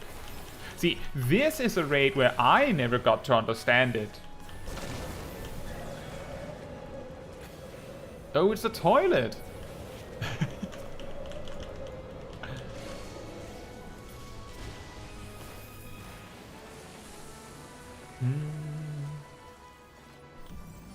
Pokejack says, the first trial was a nightmare, and more because I have bad internet in that moment, but after 8 wipes! 8 wipes! That's pretty good. And that dot was brutal. Remember, if you have a Red Mage, never forget the lucid dreaming. Never forget the lucid dreaming, regardless of what you are. And Vento says, I will take the Limit Break 3. You will stay dead for failing the mechanics.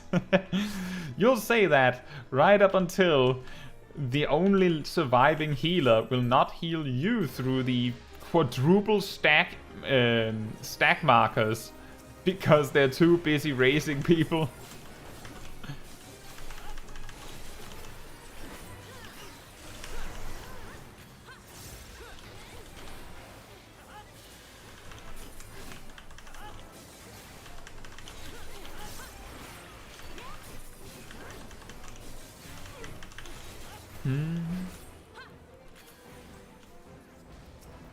Inventor says, also on the topic of first Endwalker trial, I guess I got lucky and got my group clear first try. I don't need anyone for quad stack, because I have home gang. Right. In that case... Wait, is it invulnerable to me? No, okay then. Or maybe it is. Oh, that's awkward. It was immune to ranged physical attacks, specifically, which means that it was immune to Contra 6 and Flesh, but not my magic. That's absurd. That's fair, Vento. The stack marker goes on the healer. You're going to be the only person alive.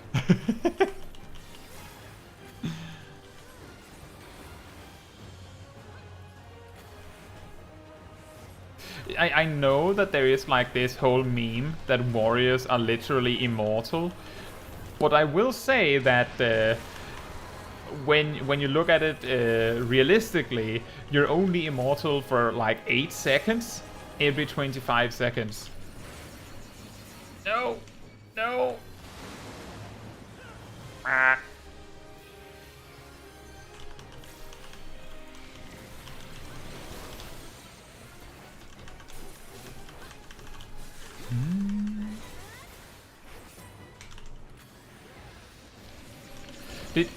I think from what I've heard and what I've seen, that the first trial being really hard was like a day 1 thing.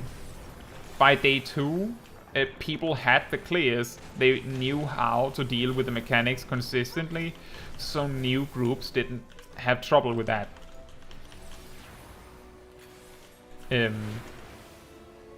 It was mainly those that were on day 1. And honestly, there's a genuine possibility that the reason why a lot of players had problems on day 1 was because, well, there was like the players that got there when I got there were the people that were reading the story and taking their time, which meant that they might have been at it for many hours by then. So maybe they were just really exhausted. Exactly. If you get a full party of first-timers, then I could imagine that it might be a little tough. I'm pretty sure the fight hasn't been adjusted. That is not to say that you can't get it right the first time by just being good at the game. It would just surprise me if all 8 players were that good consistently.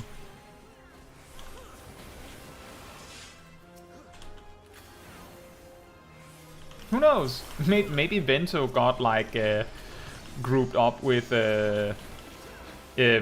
7 other Savage Raiders that were totally prepared. I don't know.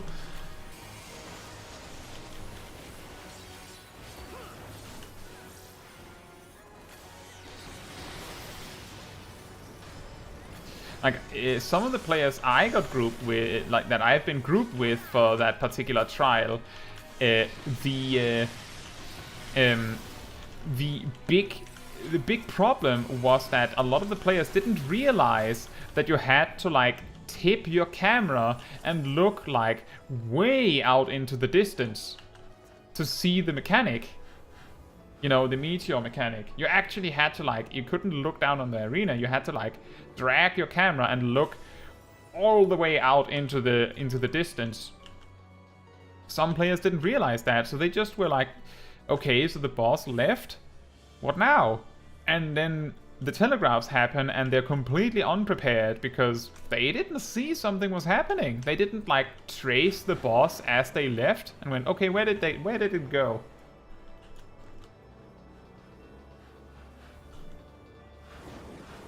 And that's true, Pokeshack. That also helps you being ready when you get the level 85 dungeon that comes after.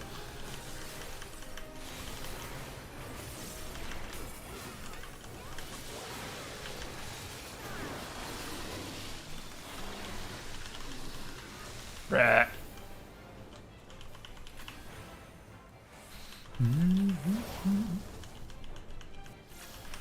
Inventor says, I'm not going to pretend I wasn't carried for that trial. I'm not good at visualizing that kind of stuff. I suppose that's also what I meant, is that my group had a lot of trouble. My groups, I should say, had a lot of trouble with the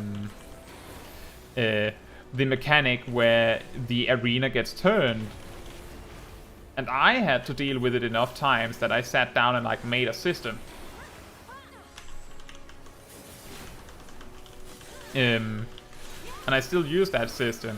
It's not perfect for maximum uptime if you're a melee DPS sometimes, because the position that always works for the mechanic isn't always in melee range of the boss. The level 85 dungeon has, I think it's a bug. It has like a bug that makes it so that certain PCs, there's this like image that appears on your screen, kind of, to indicate what you need to do for one of the first mechanics in the fight. Some players can't see it. Like, it's not that they don't know what it is. Like, if you've ever had to deal with a player saying, I can't see it, I don't know what the mechanic is, it's not because they're completely unaware and are just not looking at their monitor because it's literally in their face. They couldn't possibly miss it. It's because their monitor isn't actually displaying it at all. Like, it's not there. So when they say they don't know, it's because there isn't any, there's nothing for them. Which naturally, yeah, exactly, like the face in Rabanastra, that I think has the same problem actually. I'm not sure what causes it, but my best friend has that problem, and she has the problem in Rabanastra as well. Don't believe it has been fixed yet. No. Ow.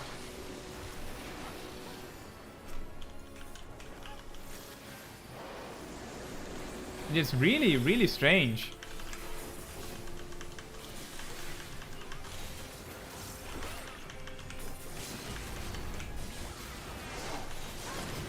But the way that we caught on to it is that I had been grouped with someone that had problems with it before I did it with my best friend. And when I did it with her, she also had her husband in the group, and she could see that he could see it on his monitor. So we discovered that it didn't work right because she could double check her results with the monitor next to her and could see that the result was different. It might be something with the graphics card. It could be, I don't know. It could be something like, oh, this particular graphics card messes up if you have this particular graphical setting. And then there are just a handful of players that has that. Like, it wouldn't surprise me if they had heard of this glitch, and like at Square Enix, and they simply have been incapable of reproducing it. Because if they can't reproduce it, then they don't know if they fixed it, and then there's no point trying to chase it down. And if it's specific, if it's too specific, I think I'm dead. Okay, I thought it was going to like see that it was me and like 2 other players, and then we were just dead. But apparently it tracked very slowly. It's a really strange thing. But then I'm going to guess, based on Vento's reaction, that that wasn't what was causing wipes for their groups. I'm going to guess that it was the meteors, the meteor intermission. Weird that. Oh yeah, the first trial of Endwalker, there's this scary meteor mechanic that can kill your group very easily if you do it wrong.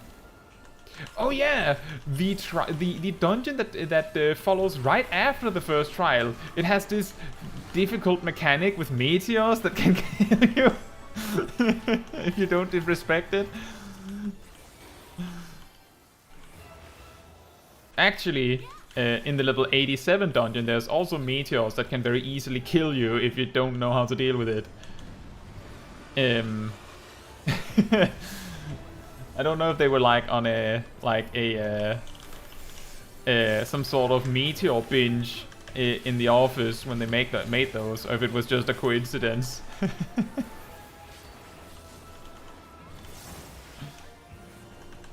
It was meteors and the colors. Well, that's fair. Later in the fight, the combination of knockbacks and the color mechanic results in configurations where you sort of have to either use a knockback immunity or take some sort of concession. You have to like choose to do something. Someone has to step out of melee range. Something like that. Meteor-based X-Pack.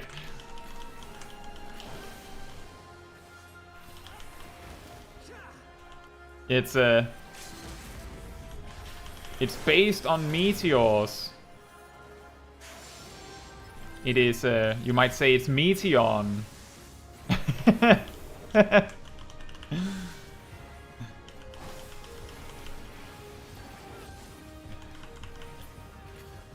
Okay.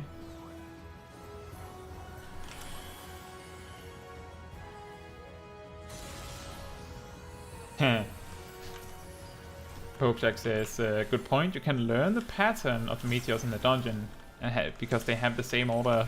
Yeah, exactly. The dungeon actually has, the level 85 dungeon, it has 2 patterns. Only 2 patterns. Boo. It has only 2 patterns, and they start with 2 different, configurations.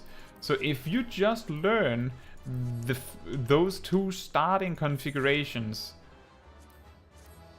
then you can do that mechanic extremely easily. The problem is that this is only useful when you're doing the dungeon for the 2nd or 3rd or 4th or 5th time.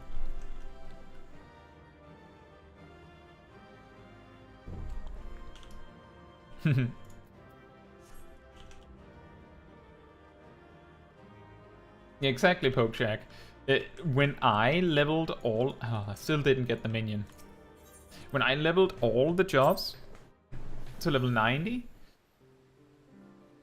that meant a lot of dungeon runs. Like, a lot of dungeon runs. Coco said, be right back, dinner.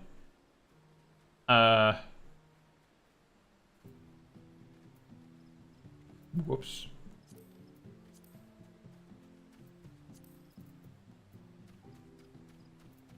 Only know tea. Seb says he doesn't know what dinner is. Tea time though.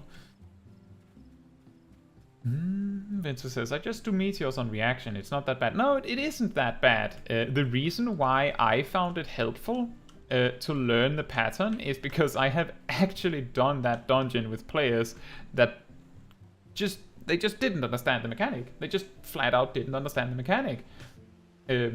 So because they didn't understand the mechanic, I just said, it's fine. Do this one. And I would just, move as early as possible. As soon as I knew where it was going to land, I just stood in the safe spot. And that was how we had to do it. And now you might be thinking, well, if one person is that bad, it isn't that big of a deal, is it? No. But it was the healer who was having trouble. And we didn't have any DPS that could raise. And I was the tank. And I was not a warrior. I believe I was Gunbreaker, so I could possibly do it if I tried really hard, but it was just easier to get it right.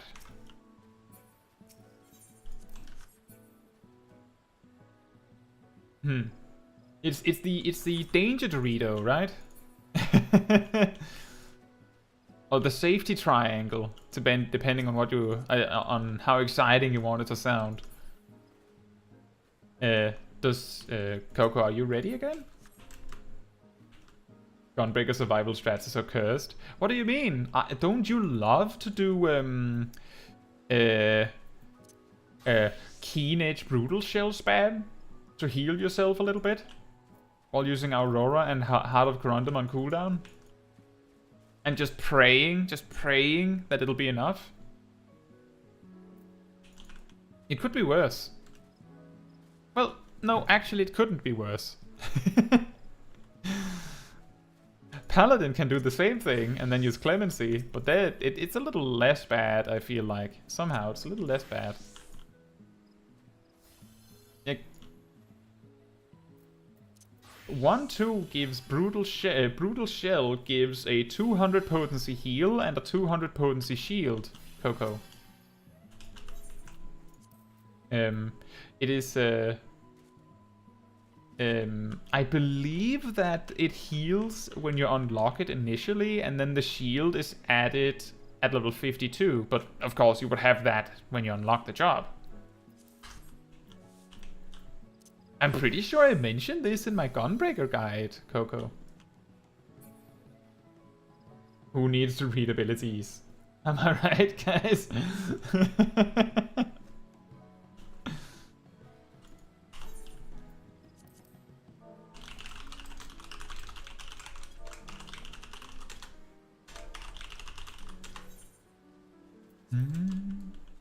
Haven't watched it. Fair enough.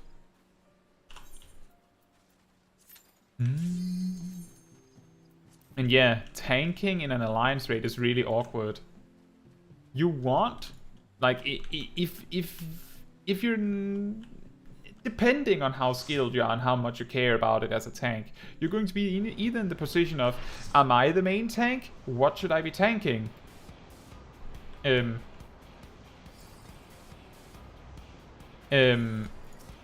if you're really like focused on supporting your co-tanks, you're in the awkward position of you would want to use TBN on the main tank. You would want to use Heart of Corundum on the main tank. You would want to use Intervention on the main tank. You would want to use Nascent Flash on the main tank. Guess what? They're not a party member, so you can't. Tough. Can't do it. Not an option. And Pokejack says, yeah, only read the skills. What do you mean, Pokejack? You're like, I literally said the other day, I can't remember if it was on stream, but I literally said the other day that if there's one person that is really good at finding the weird tooltips, I was telling Thessa about the Confiteor discovery you made.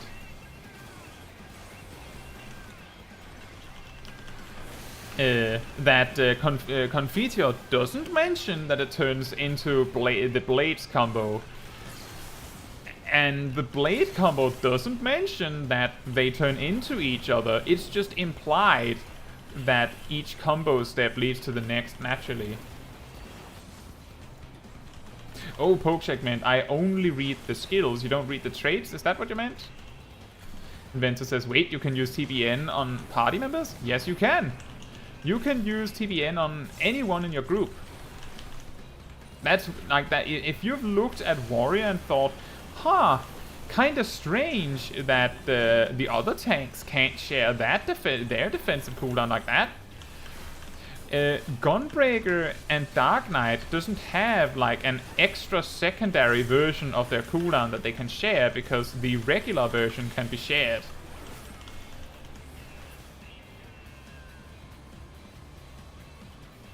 You can't, Pokecheck, you can't even use TBN on Alliance members. They have to be in your group. It's really weird. No share, only me. Oh boy. Let me take one of those.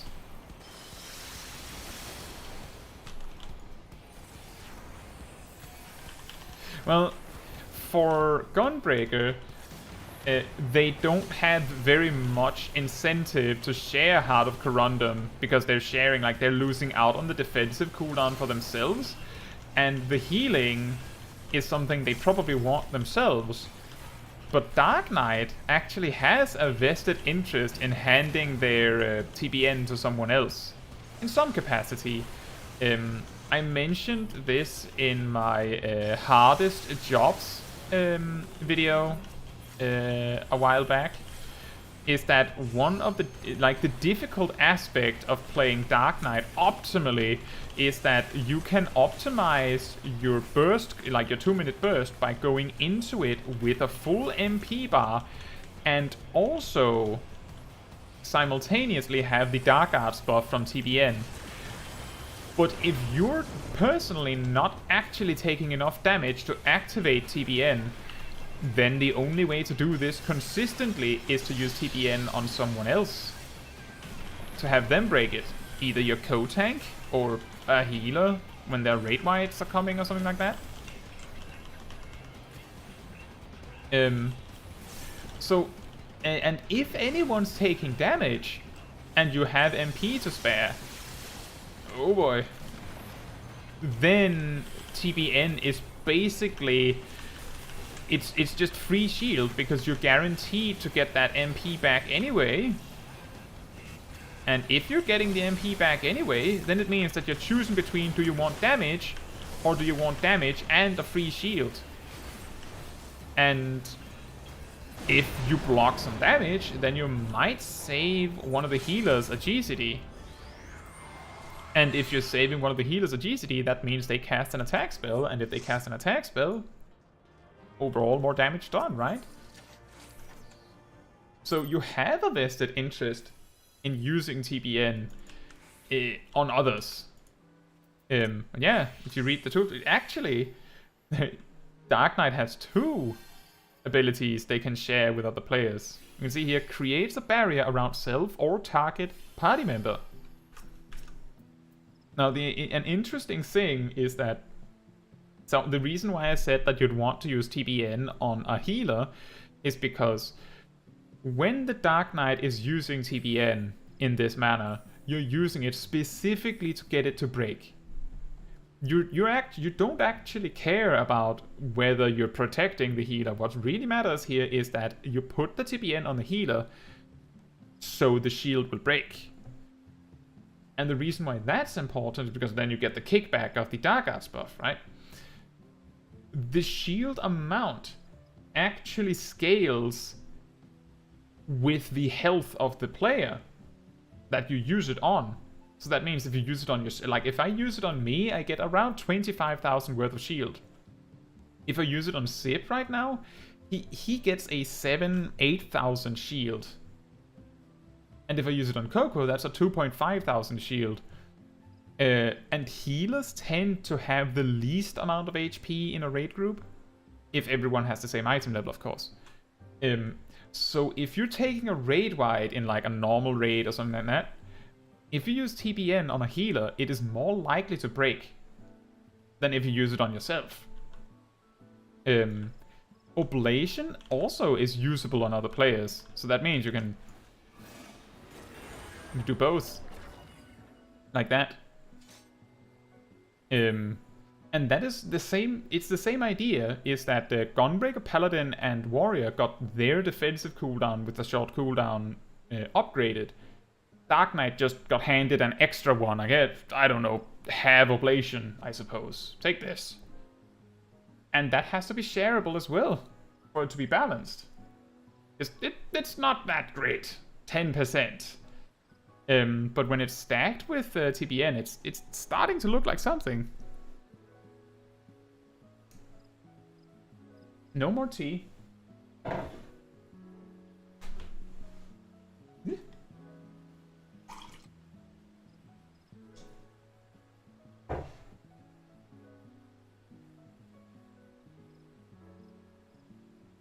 Vento says, use TBN on Monk, enable more greed. Oh yeah, Vento, you're a Monk main, right? Pope Jack says, I mean, I'm main healer. Normally use my help skill like tanks. On the co-tank, healers, DPS near to death, and yeah, TBN to secure the Dark Arts on the healers. Weekly reminder of water and I am Kishil.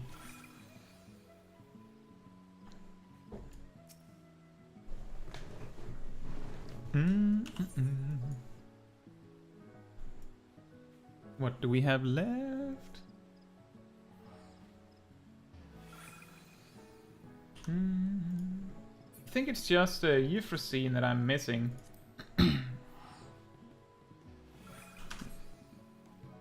Sip.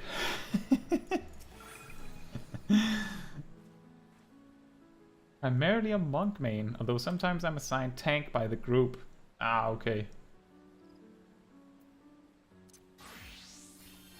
Sip, do you want to come for Euphrosyne? Euphrosyne?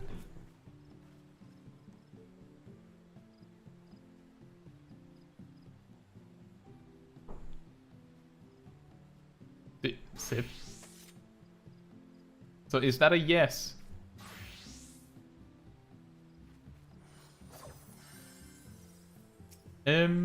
Coco, you can unfortunately not join, so I'm going to have to boot you from the group.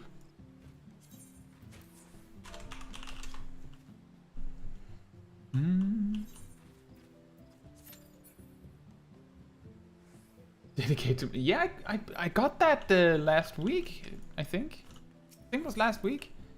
Yeah, it was. Like, I think I said I was so focused on talking with the stream while doing it that I didn't even notice that I got it. Let me see if I can figure this this strange tool out.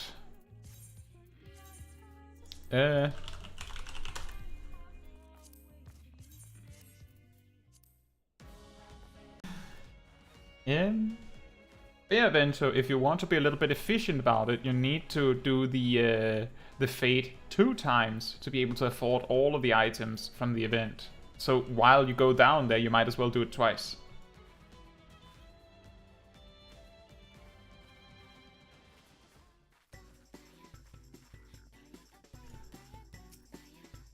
Coco said, stream offline? Did I cut out for anyone else?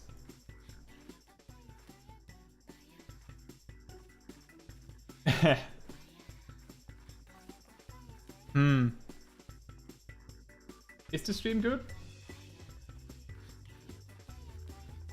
Cut out for a few seconds. Oh, that's annoying. I'm sorry about that. Is it fine now?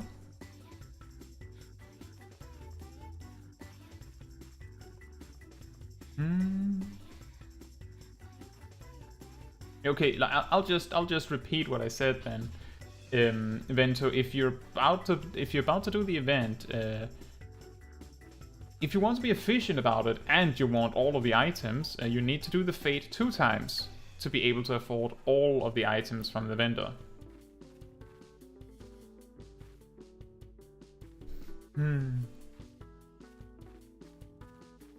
It's difficult sometimes. If it's just for a few seconds, it might just as well have been YouTube itself that just decided to have a seizure for a moment. I had a premiere one time. I believe it was on the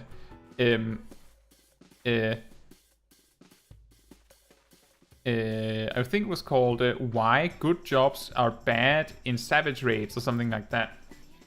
And in the premiere, specifically the premiere, there was just like a 20-second window that was just cut. Like, the premiere just jumped 20 seconds and everyone saw it, and I'm sitting there like, what? Did I upload a faulty video? And I check back the video file that I upload and see, nope, it's perfectly fine there. Missing from the premiere, and then when I checked the video back after the premiere, it was fine. So sometimes YouTube just decides to jump a little bit, so I don't know if it was my connection. Unfortunately, the little glow that I have to look for to see if my connection is broken is in the bottom right of the monitor over here. So I'm looking here, talking with you guys, and while I'm talking, connection drops. And the only way I would see that is if I turn and look over there, and I'm not going to be doing that. Probably not. The famous YouTube moment. Yeah, do it 2 times. Do the event fate 2 times so that you can buy everything.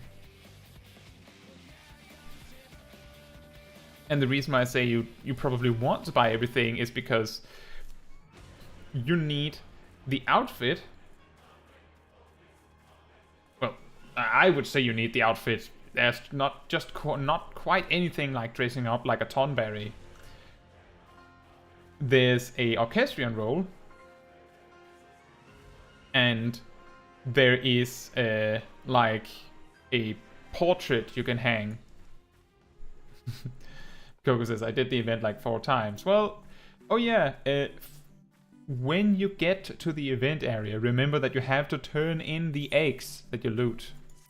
Wow, your gear is not looking good, Sip.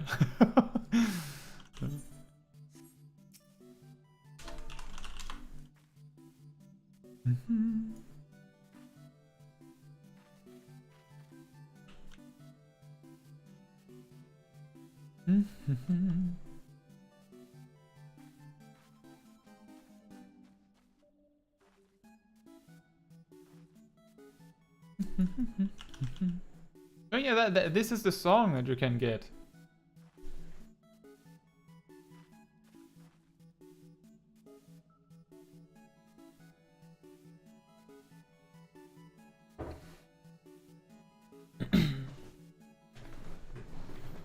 I agree, Bento. It's surprising that they didn't give us specifically a Tonberry outfit. Of all things. And Coco says, when and where is Papaya? What do you mean? This song is on the vendor for this event. The 8-bit version specifically.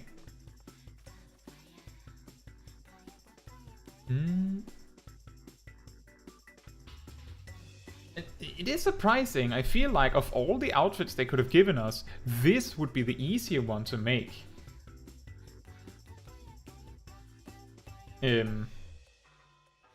Where do I encounter the Papaya? I think Papaya plays a bunch of times in the Hildebrand story. Is that right?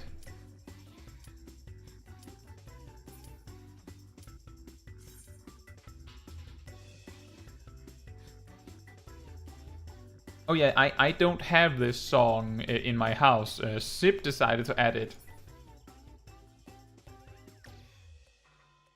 I didn't even know you got it from the Mog store.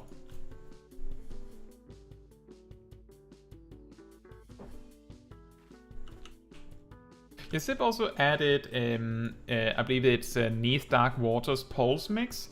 I actually have it going in my apartment when I'm not streaming, but I choose to. Oh look! Oh, Anya Forger's here! Look at that! Oh my god!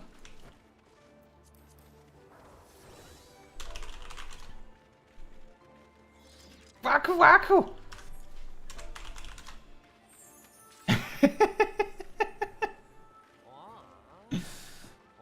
Anya!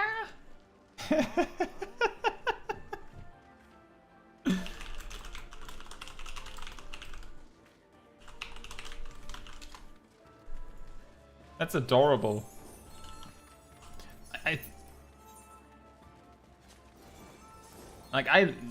Don't you think that's really great? I think that's really well done. She's using the raincoat. I'm pretty sure.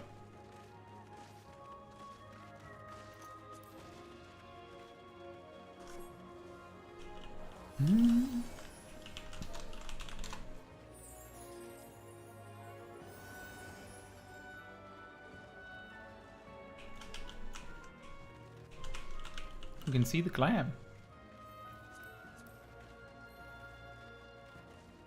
I've actually not seen the anime, but I've seen so many memes and reactions that I can't not notice it. And Anya is adorable. Prove to me life's resolve.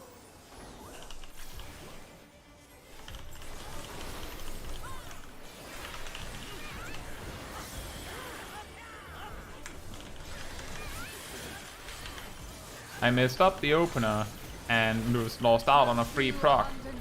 It's fine though.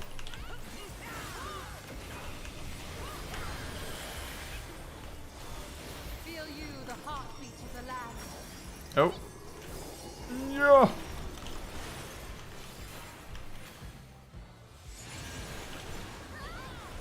Nourish the soil. Hopecheck says you can see the glam. Well, I could recognize it's the same raincoat that Smolkai is wearing. It's just a different color. I'm pretty sure Zip could see it too.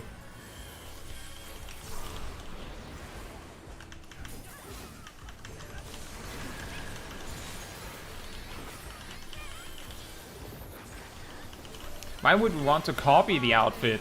It's more fun if we make our own. Oh, ooh, boy. Yeah, the healer's got it. I was just about to queue up a race.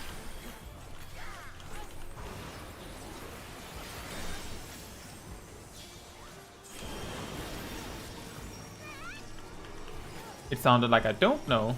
I did notice that. I did indeed notice that it was raincoat. I did briefly mention it. I just thought it was an Ooh, that was close. I just thought it was an adorable outfit.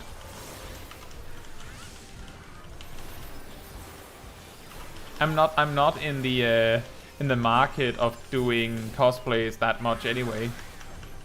I did make a Klee outfit one time for Small Dragon K. A while back. And there was also if you watch my original dancer guide, that was released on like just around Halloween. So I'm wearing a Gaston outfit. Or as we came to call it, the Kai-ston outfit.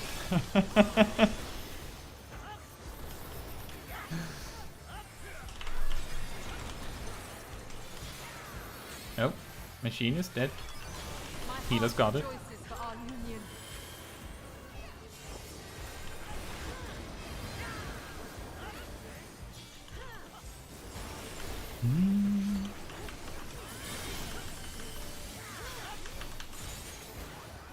Oh, that's a really long time. I've never paid close attention to it right when you get it.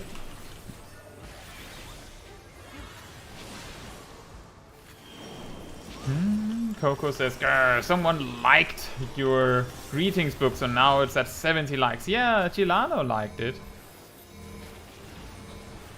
I think it was I think it was more impressive that no one touched it for that long. Like, I want to be clear that I posted on my Twitter over a year ago pointing out the fact that I had 69 likes in my message book. And then I brought it up on Discord that it was still at 69 recently. And no one touched it. Now I can finally get likes again. Because it's not at 69.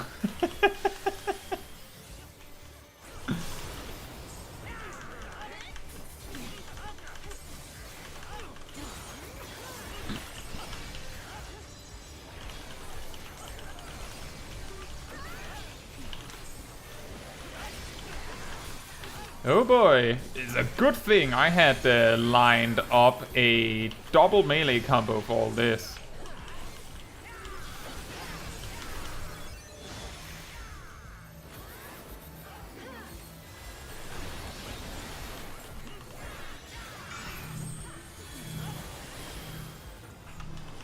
Hopecheck says today we lost something important. I think it's like over a week ago that Gilano liked it.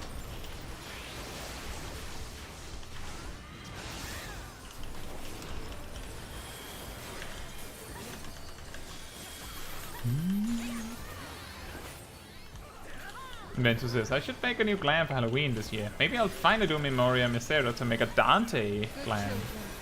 Oh, wait, like with Gunbreaker, or what are you thinking?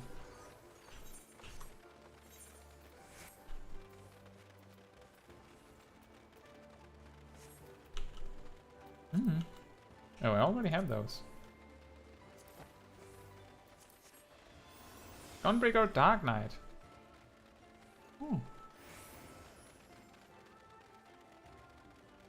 By my authority, let the land be remade. Memoria Misera isn't very difficult. It's just a matter of going and doing it. And also just taking a moment to get acquainted with the mechanics.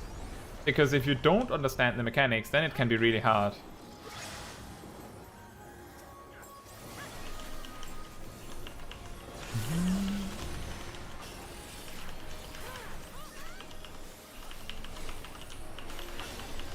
And impact!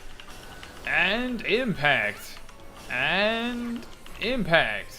Did you know that impact used to be a single target spell?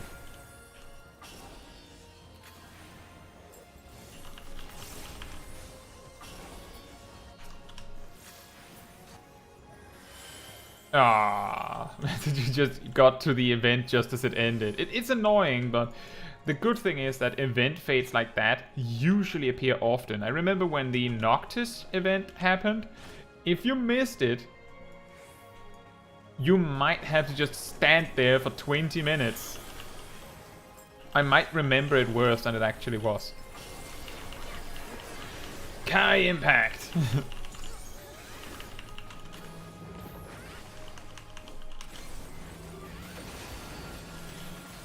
Ow!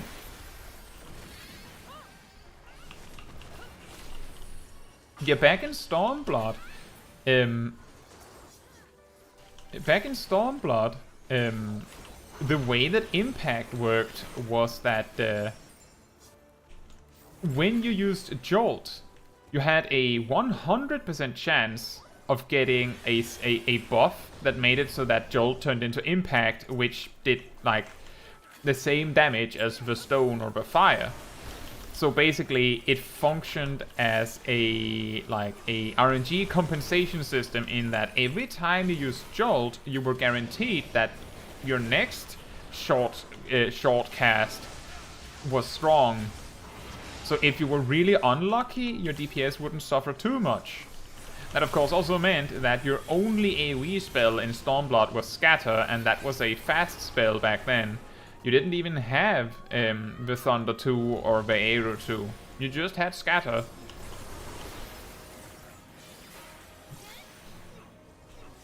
So that was an interesting time. And Coco says, would you guys pay 877 euro for a 4K monitor?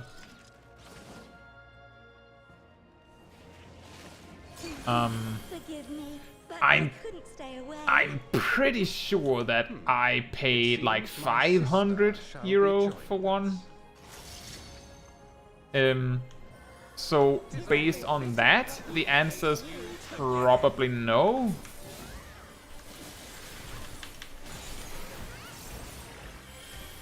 I will skin your face. Market here is a scam. Oh. Oh.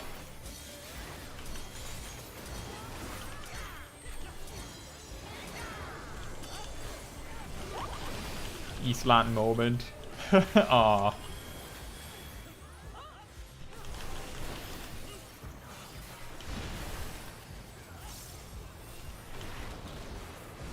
It does suck when things are just expensive where you are in the world, and there's not much you can do about it.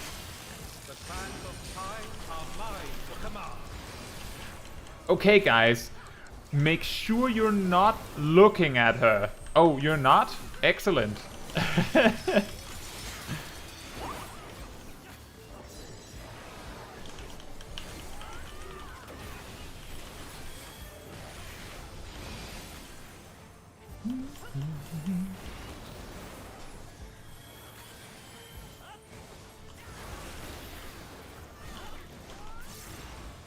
I shall measure your worth. I shall measure your worth. Yeah, yeah, run! Surrender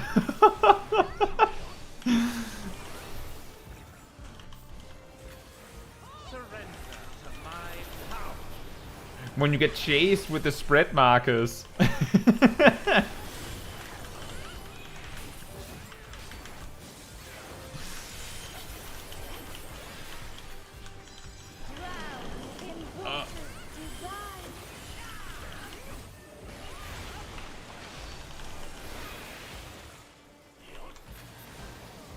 Pokeshak says, Daliak hasn't appeared yet? I don't believe so, no. Which one was Daliak?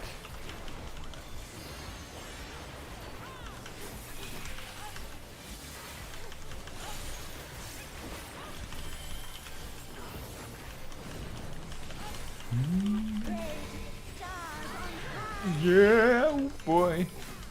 Tank busters. And then knockbacks.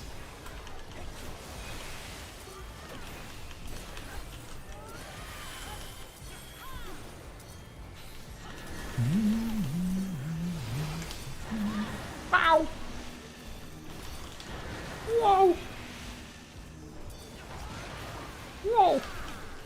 Oh, wow. Okay. I'm going to stand ready for that.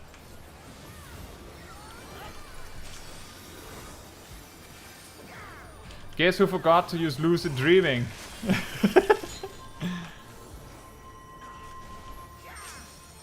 Oh, we have to be looking at her this time.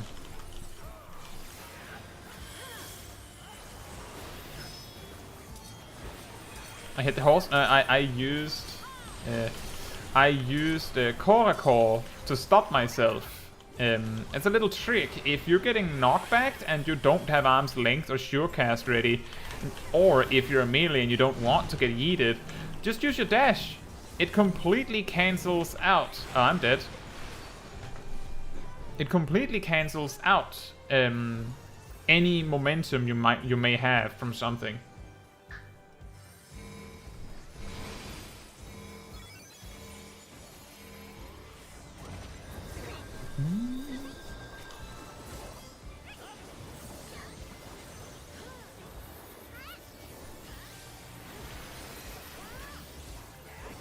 That's a little trick.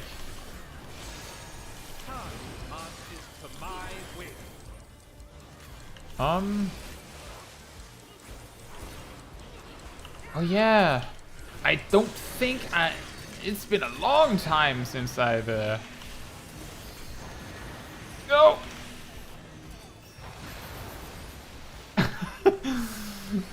Since I've seen Althec actually get to use that mechanic where he where he messes with the order. I didn't realize that he was going to make it 3-1-2. But this is why you save one of your dashes for boss mechanics.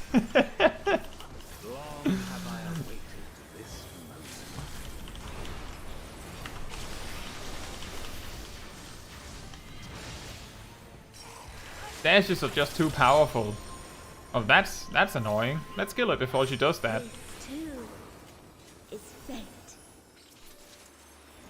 Upon the most exalted of battlefields you shall stand.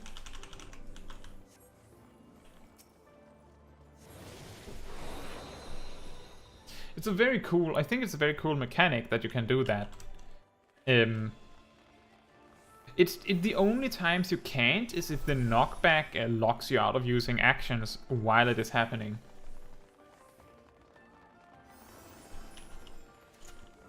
I'm going to guess that mechanic is a little random which ones he decides to speed up, because I'm pretty sure I've seen it go 3-2-1 as well. Pretty sure.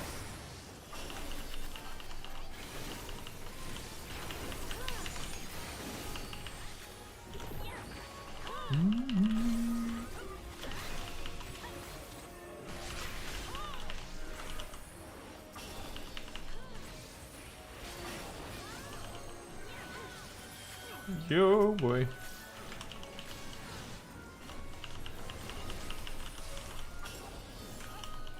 This is crazy. So many AoEs.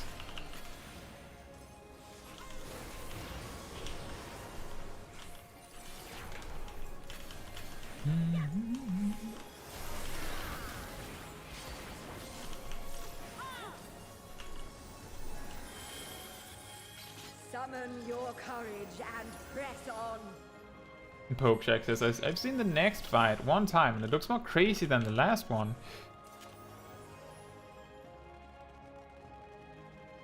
I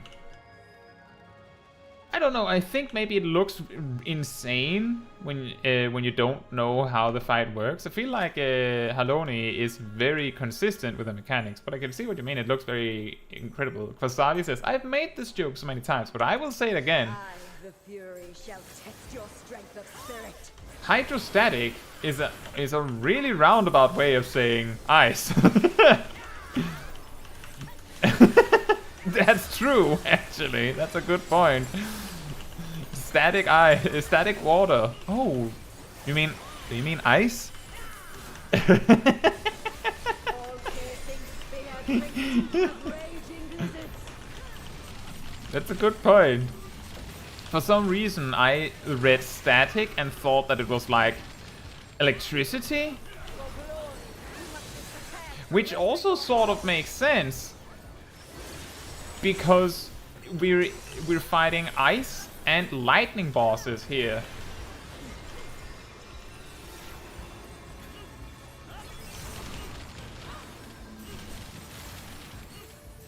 I really like this specific mechanic, to be perfectly honest.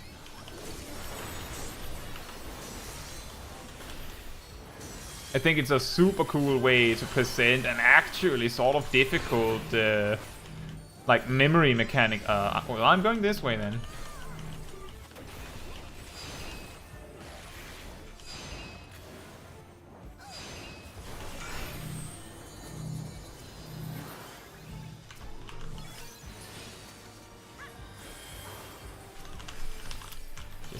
Sorry, healers. I just needed to not die myself, you know?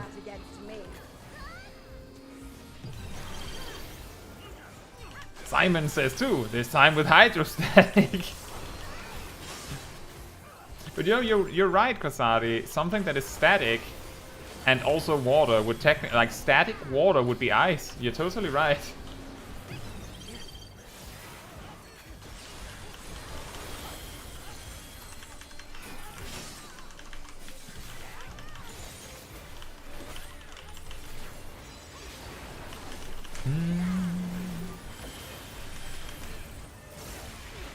Another melee combo. Another one.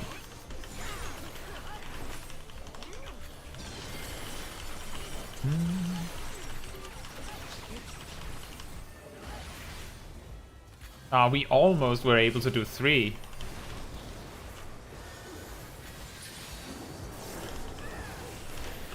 There is no retreat, only victory or defeat.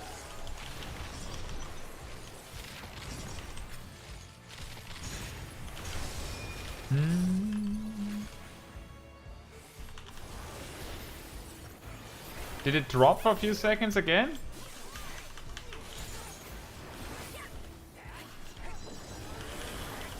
Victory must be seized with one's own hands. Hello?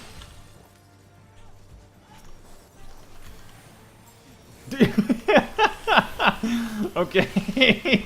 I'm guessing that it was yours this time, Pokeshack. Coco says my igloo internet did not drop. I don't think I've heard that one before.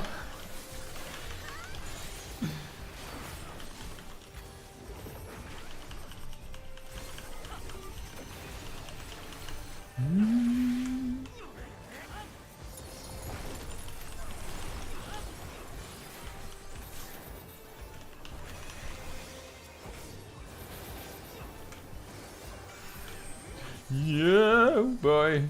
No, don't chase.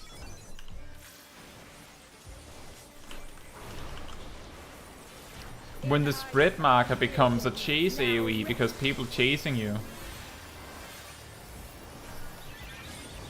Mine is the easiest.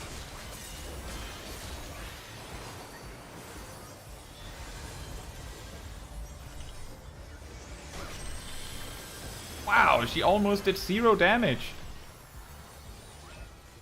That was some beefy shields.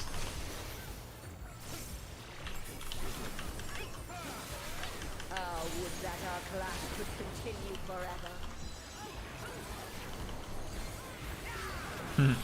Spencer says, I chase the healers with the AoEs. I am the chase AoE.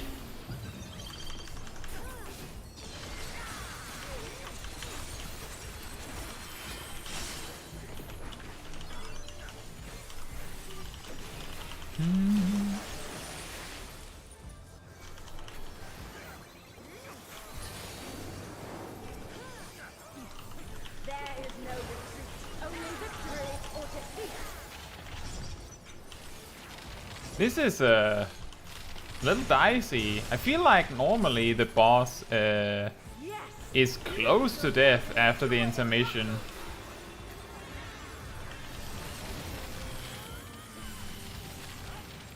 But maybe I just remember wrong.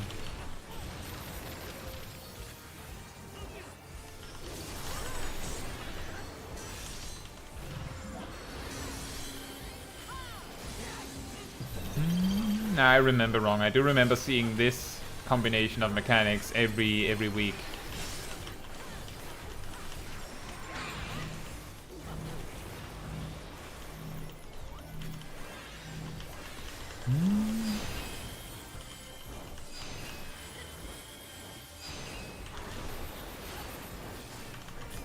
Rain of spears. Ow. Ow.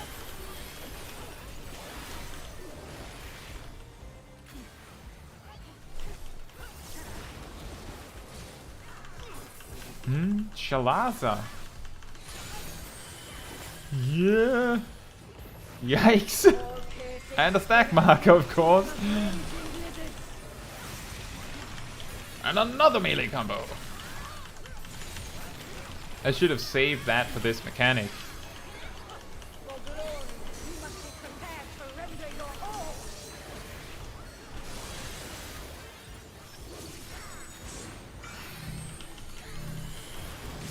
Exactly, Pasari. I was thinking the same thing. I feel like when I saw her health was like 50% after the intermission, I was like, that doesn't look right.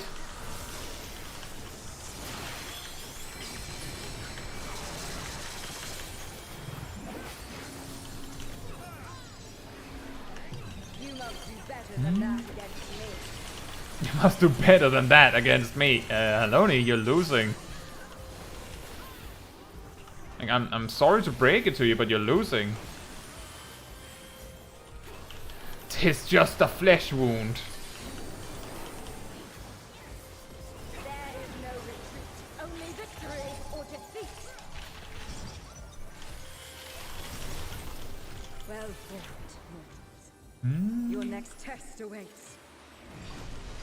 Tis but a scratch. I think we might have a lot of first timers. That is very possible.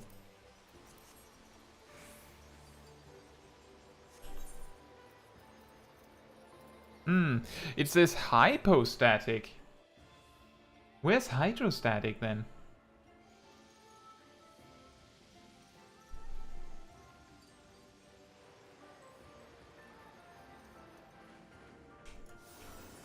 Oh, okay. Then I got one. Hypostatic is when someone says, "Wow, I'm so hype." In like a really static way? Huh? Huh? Huh? Hypostatic.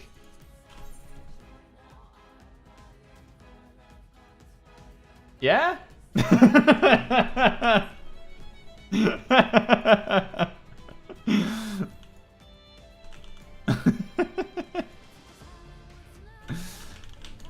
It's like that. I really it's gone and become silly when people are like, oh yeah, let's go, or wow, that's incredible, I never expected that, or when something not very lucky happens and they're like, wow, how lucky was that? It's hypostatic. Pokejack says, bruh, no.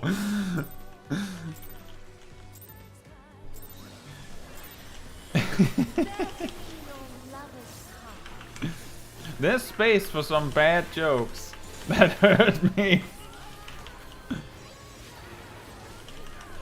Hydrostatic, those knockbacks in Alphic and Namir fight. Oh, okay, right. That is a really weird name. Hey guys, look at the floor. Look at that line.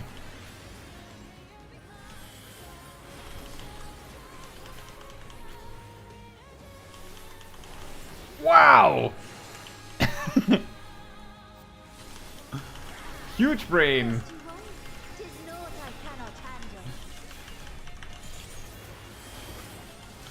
It's the big brain ground markers.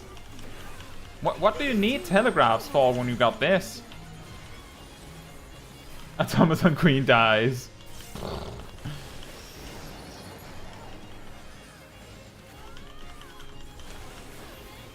Yeah. Ah! They should get rid of telegraphs.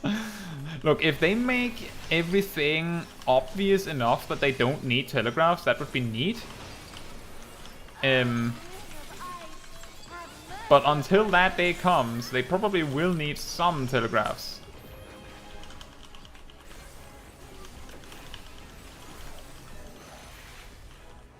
Make every fight like Rathalos. Oh no. Oh no.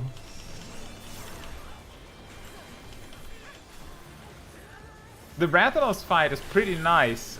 One of the things that makes it really problematic is specifically the fact that you can't see the telegraphs, so you aren't entirely sure where you're supposed to stand. It's like with Coin Counter in Aurum Vale.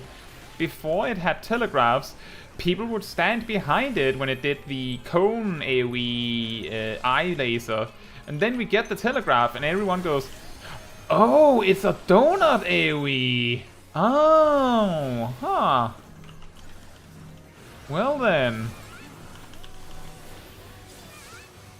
You wouldn't possibly have known without the telegraph.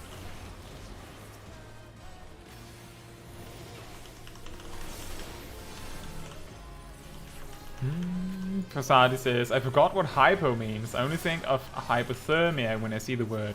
That is probably what it's supposed to mean, because the gear is called, presumably called hypostatic, because it's from the Alliance raid, where there are ice bosses and electric bosses.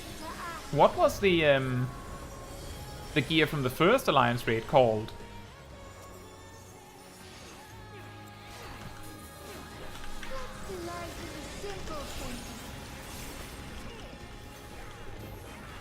Let's delight in the simple things, like 2 massive cone AoEs.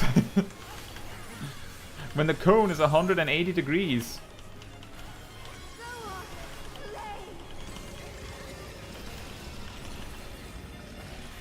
Let's delight in the simple things, like 2 displaced 180 degree cone AoEs. Very simple.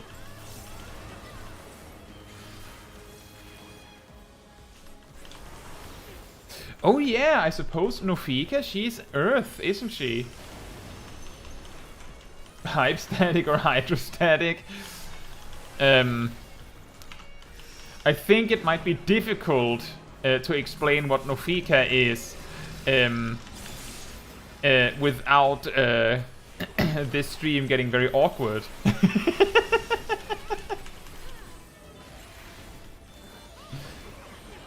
I just want to remind everyone that in the trailer for this specific raid, they intentionally had Nofika stand with her back against the camera for every single shot.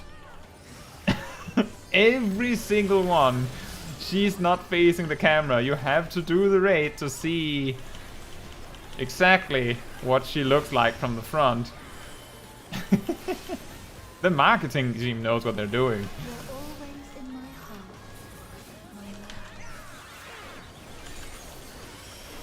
Nofikas, exactly.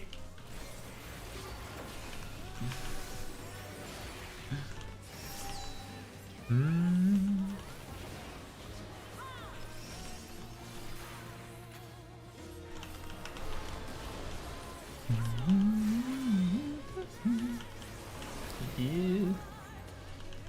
Pair of naturals. Don't Google Nofika. It's so random that the community has gotten so infatuated with specifically Nofika, isn't it? As a certified woman like her. She did not disappoint. No, I know, right?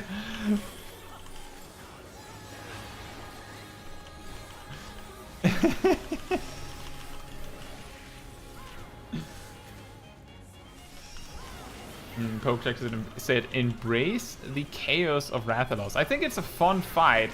I have done it over 50 times. Ow! I'm alive! Over 50 times. Probably over 70 times by now. On extreme.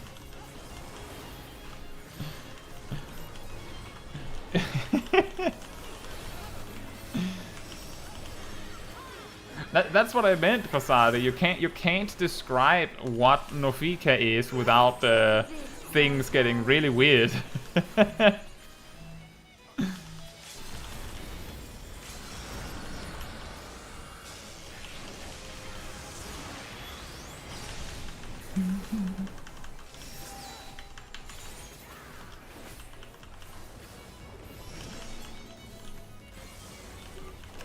And then again, I'm an average woman enjoyer too.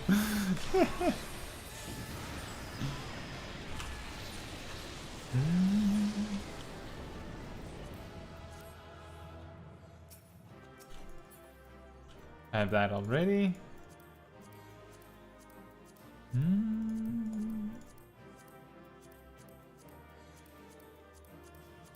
Well, while the loot gets distributed, let me check the chat. I did fall behind on some things.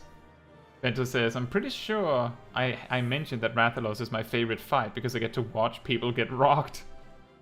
I think the problem with the Rathalos fight is to make it feel like Monster Hunter. They had to make it so that healers can't heal, tanks can't tank.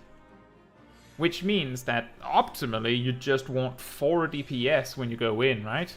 I'm pretty sure. Like, why would you bring anything else? I think Isuna works on a few things, but that's pretty much it. And that's also what Pokeshack said.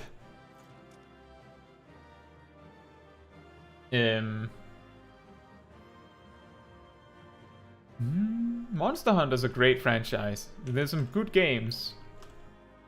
I didn't get very far in Rise, Sunbreak, because I ran into the issue that, for me specifically, the game would just randomly crash every now and then.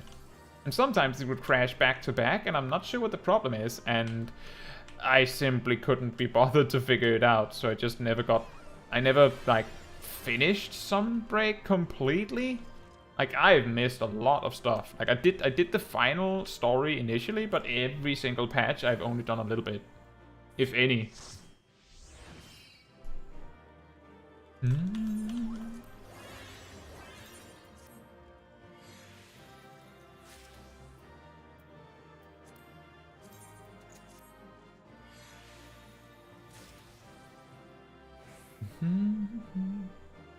Vento says, real quick, Paladin, Summoner, or Black Mage, which should I level next?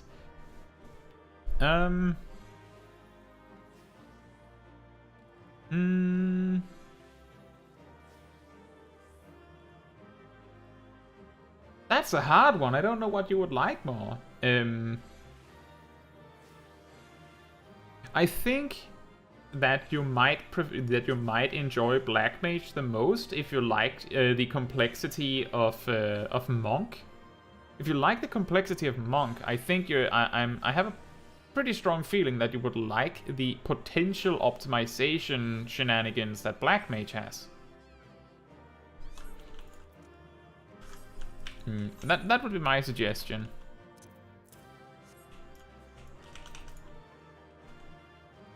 Well, I don't need any of those things. I already passed on them, in fact.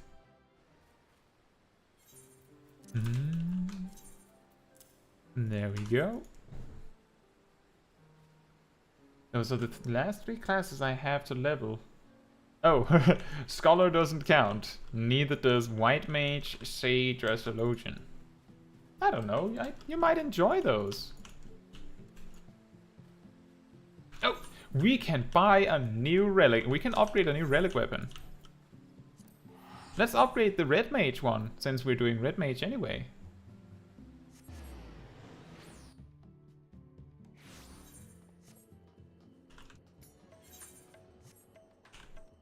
You've tried healing for a bit and you weren't a huge fan. That's fair enough. It's not for everyone. Tanking isn't for everyone either. Some players prefer to just play one role, and that's okay. Well, Sip, if you're close to capping, you should, you know, buy a relic or upgrade a relic. That's how it works around these parts, you know?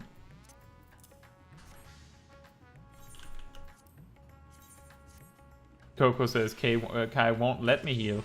Look, you have to bring your item level up a little bit more before I would say that was okay. You wouldn't want to be healing with with poor gear at in a level 70 dungeon.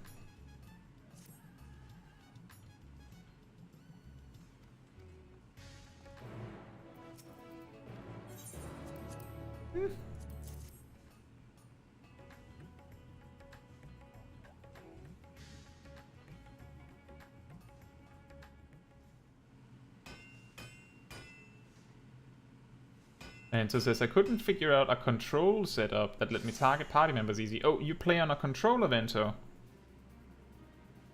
You're not playing on keyboard and mouse and keyboard. You're playing on a controller, is that right?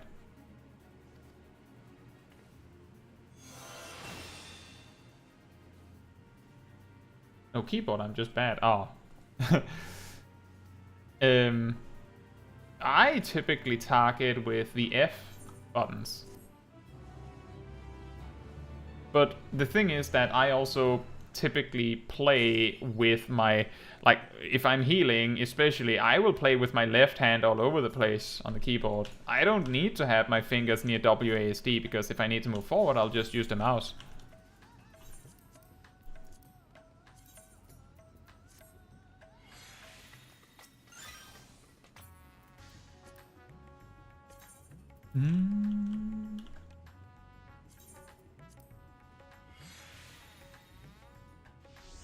And Coco says, I don't have an F-row. Then you need a bigger keyboard.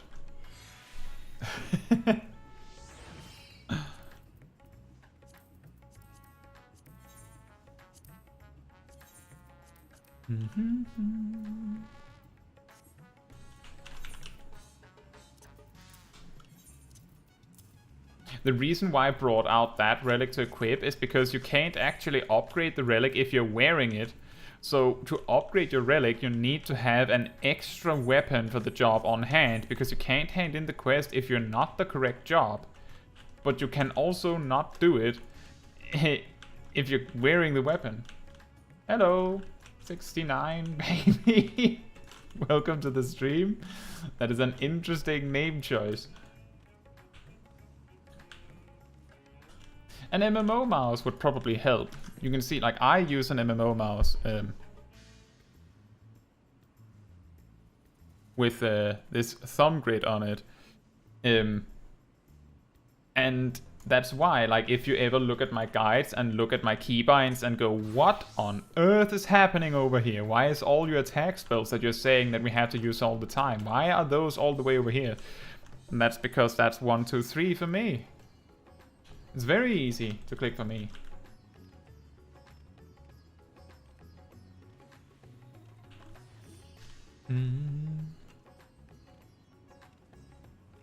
Your Scholar is 74 from playing Summoner. Well, if your Summoner is close to max level, you might do that one to finish it.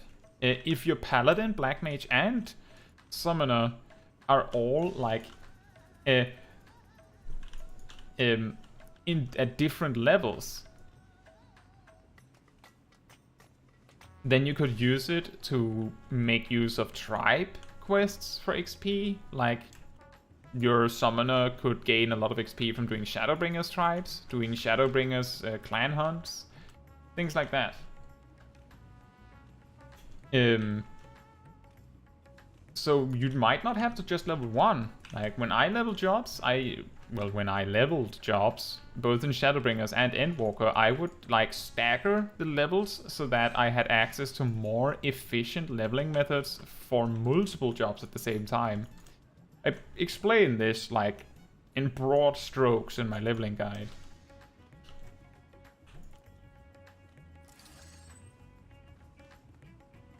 Pokejack says that weapon did have a second to live before it was painted pink. Correct! Unfortunately, it's still glowing blue. However, the ninja weapons are pink for some reason. Yeah! Coco, you bring up a good point. Why is it blue? The Red Mage... The Red Mage's relic weapon is blue. I don't think I can. Like, the settings are really high. Most of them are set to some of the highest. There are a few things that aren't.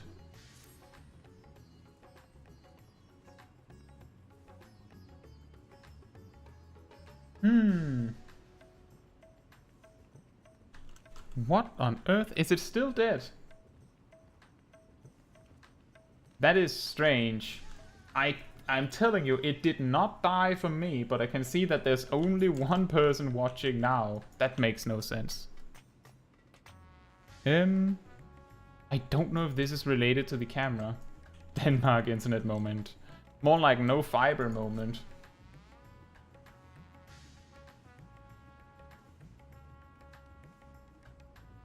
69 baby. This is close to the ultimate graphics settings, seriously. I don't use any third-party tools to adjust it, so it doesn't go very much higher than this. It goes a little bit higher than this, as you can see, but not very much. And I don't intend to change it right now. I've literally set my settings as high as I can while still keeping a steady FPS.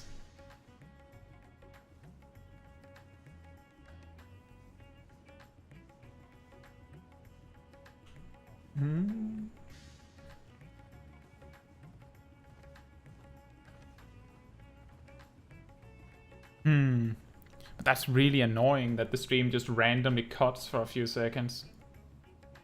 On my end, as you guys said that it was dead, I couldn't, like, it was still playing on my screen. Like, on my YouTube screen, it was still playing. It didn't freeze or anything. It was still playing.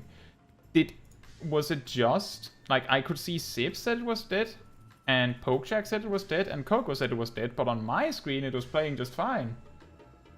I really don't know. It's really annoying. I'm not sure how I can improve that. Let me see. Penta says, honestly, you probably already know how to play Summoner Sip. Might not. Might not. It's not super complicated, but it's not obvious if you dumped the entire toolkit at level 80.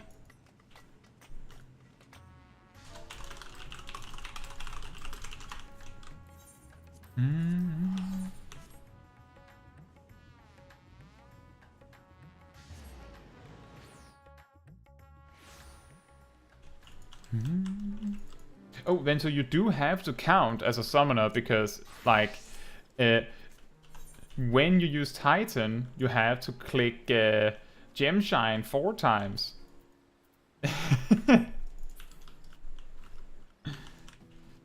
Coco says get fiber. I can't. My address literally can't. Yet, at least. There's been people installing some stuff, but they said they would get back to me when it was working, and they haven't gotten back to me, so... Excuse me, did it die again?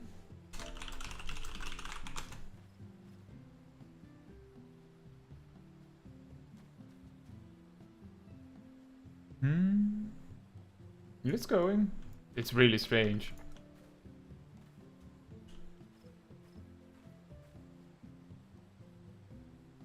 Hmm.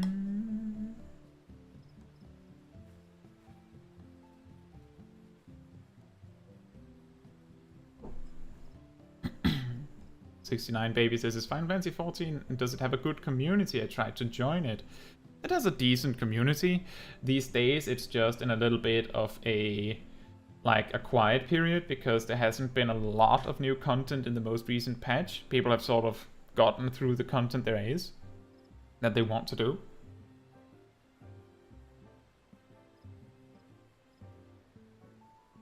Yeah, depends on what you're into. That is a good way to see it. Hmm. Hmm.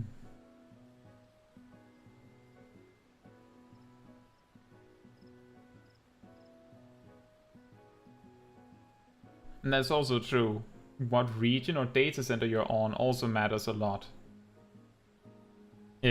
Because while the community is sort of the same, there are some key things where each region is completely different. Just like one thing that is very common to bring up is that the way that boss mechanics are decided, like how you explain boss mechanics in NA and EU are different. And the way that people go about doing content in the Japanese data center and everywhere else is different.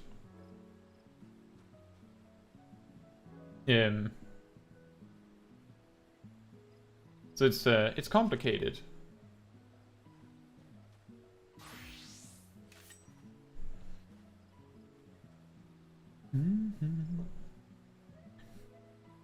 Vento says, I wish side quests gave good rewards. It's one of my biggest wishes for 7.0. I feel like it's a difficult balancing act because on one hand, if side quests gave meaningful rewards, then more players would be incentivized to do the side quests, the optional side quests. On the other hand, them adding the Hildebrand story as mandatory to access the new relic weapons has proven to us what happens if you make side content either A, mandatory, or 2, rewarding. If you make it mandatory, then people will do it, but they will actually not read the dialogue. Like, the players that weren't doing the side quests because they don't care about the stories will still not care about the stories. The only difference is that now they will do it, but they won't read the story. They will just skip through it all. And if there are good rewards, then some players will do it specifically for the good rewards, depending on what kind of good rewards it is. Some players might even make extra characters simply to do the side quests again to farm rewards, which is also not entirely something you'd want. So that's a bit awkward. I think it's a good thing that the side quests don't really award very much. So that you can say that the main incentive to do side quests are the stories, or if you just want to complete things, that is also a reason, I suppose. I don't know what would be the best solution here, but we did see with the Hildebrand story that suddenly a lot more players did the Hildebrand story, but it didn't increase the amount of players that actually cared about the story or wanted to do the story, right? You know what I mean? Oh yeah, let's talk a little bit about the poll for tonight. So the question for the chat was,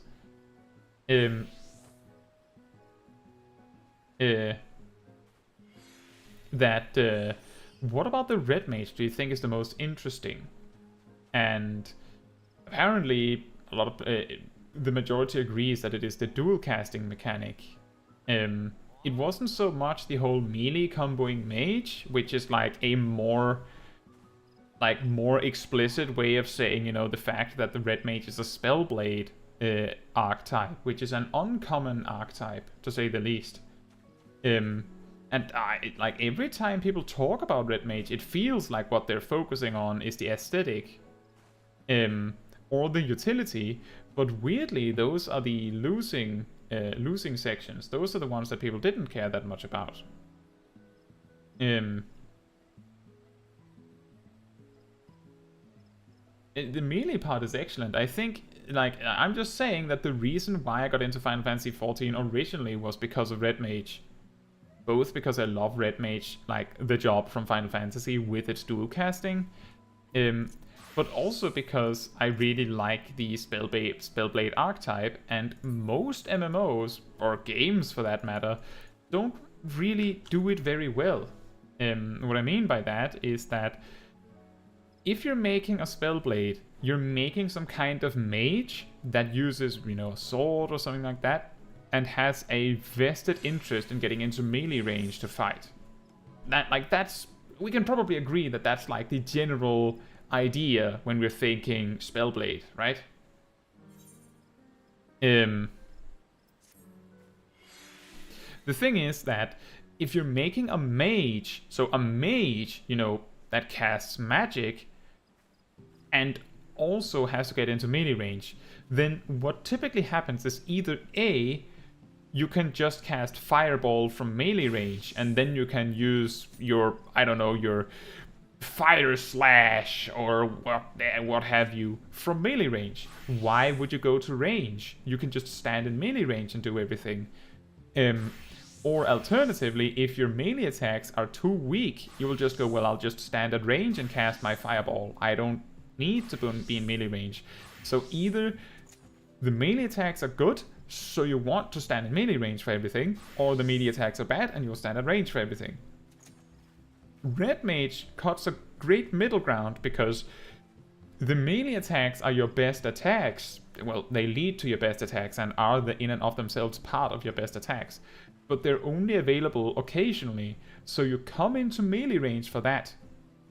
But to not give you too much of an incentive to stay in melee range, Red Mage has this weird mechanic, quote-unquote mechanic, where their melee attacks, which uses a rapier, you know, an actual weapon, does less damage than a summoner who uses a book.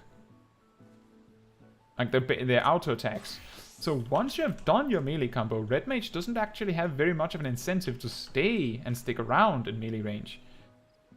I think that is very interesting. Bondi says, Samurai is a better Spellblade than Red Mage. Changed my mind. Samurai doesn't use magic, so it's not a Spellblade.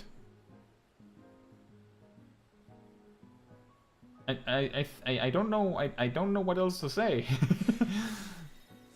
Sansa says Red Mage was, I think, the second job I got to 90, but haven't really touched it since.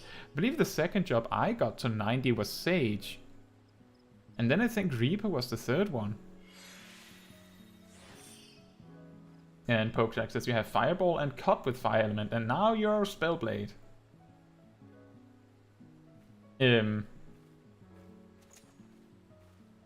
Santos says, I like Red Mage, but not sure why I don't play it. I guess I'm not a fan of casters or something. That could be.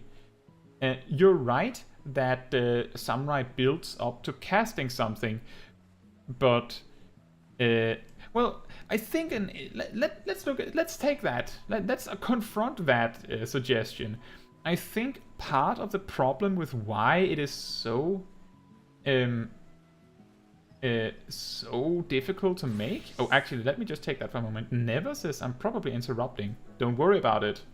But just saw you streaming and wanted to come by to say your videos have been tremendously helpful over the last year as I learn new jobs. Thank you. Thank you. I really appreciate that. The best way for anyone interested, the best way, wink to the camera, that you can tell me how much you like my guides is if you don't even have to say anything particularly meaningful or massive. If you just write a comment on the video, then I know someone watched it and they liked it. Just the other day, I woke up to getting like to a few comments on some of my videos of someone that said that it like Alif, who is often in the stream, saying that they had they learned a lot from two of my videos. That was like, oh well, now my morning's made. So if you've ever if you're wondering, that is a great way to let me know. But thank you so much, Never. Right, the Spellblade thing. Some players view the Spellblade as a mage that happens to have a sword that they employ for combat. If for other players, they see a Spellblade as a sword fighter that enhances their attacks with magic, which means in one situation, a Spellblade is like a mage that brought a sword, and if you approach them up close, they can fight you with the sword. They can do that. They'll enhance their sword with magic and fight you, but they really want to get back into range because they can also do a lot of stuff there, like Red Mage. Others will see a Spellblade as someone who enhances their sword with magic and then fights you head on. They don't need to do any magic at range. In fact, the closest they will get to doing magic at range is to like really empower the magic on their weapon, then, you know, make like a large slash in front of them or something like that. Which is actually, now that you mention it, Bondi, closer to samurai, even if it isn't actually a mage. So, you know what? Fair enough, Bondi. you get to have that point. I would argue that the Red Mage and Samurai are somehow equally fitting for Spellblades, and strangely they got it released in the same expansion. And Poketrack says, say something in the comments, touch the bell, press the button to like and subscribe. Exactly. When I say at the end of the video that the things to support the channel, I mean it. The reason why YouTube channels say all that is because it actually works. Like, someone writes a comment on a video that doesn't get very many views, then for the next few hours it suddenly gets like a spike in views. It's actually like that. So it like, you can't see it, but I can see it.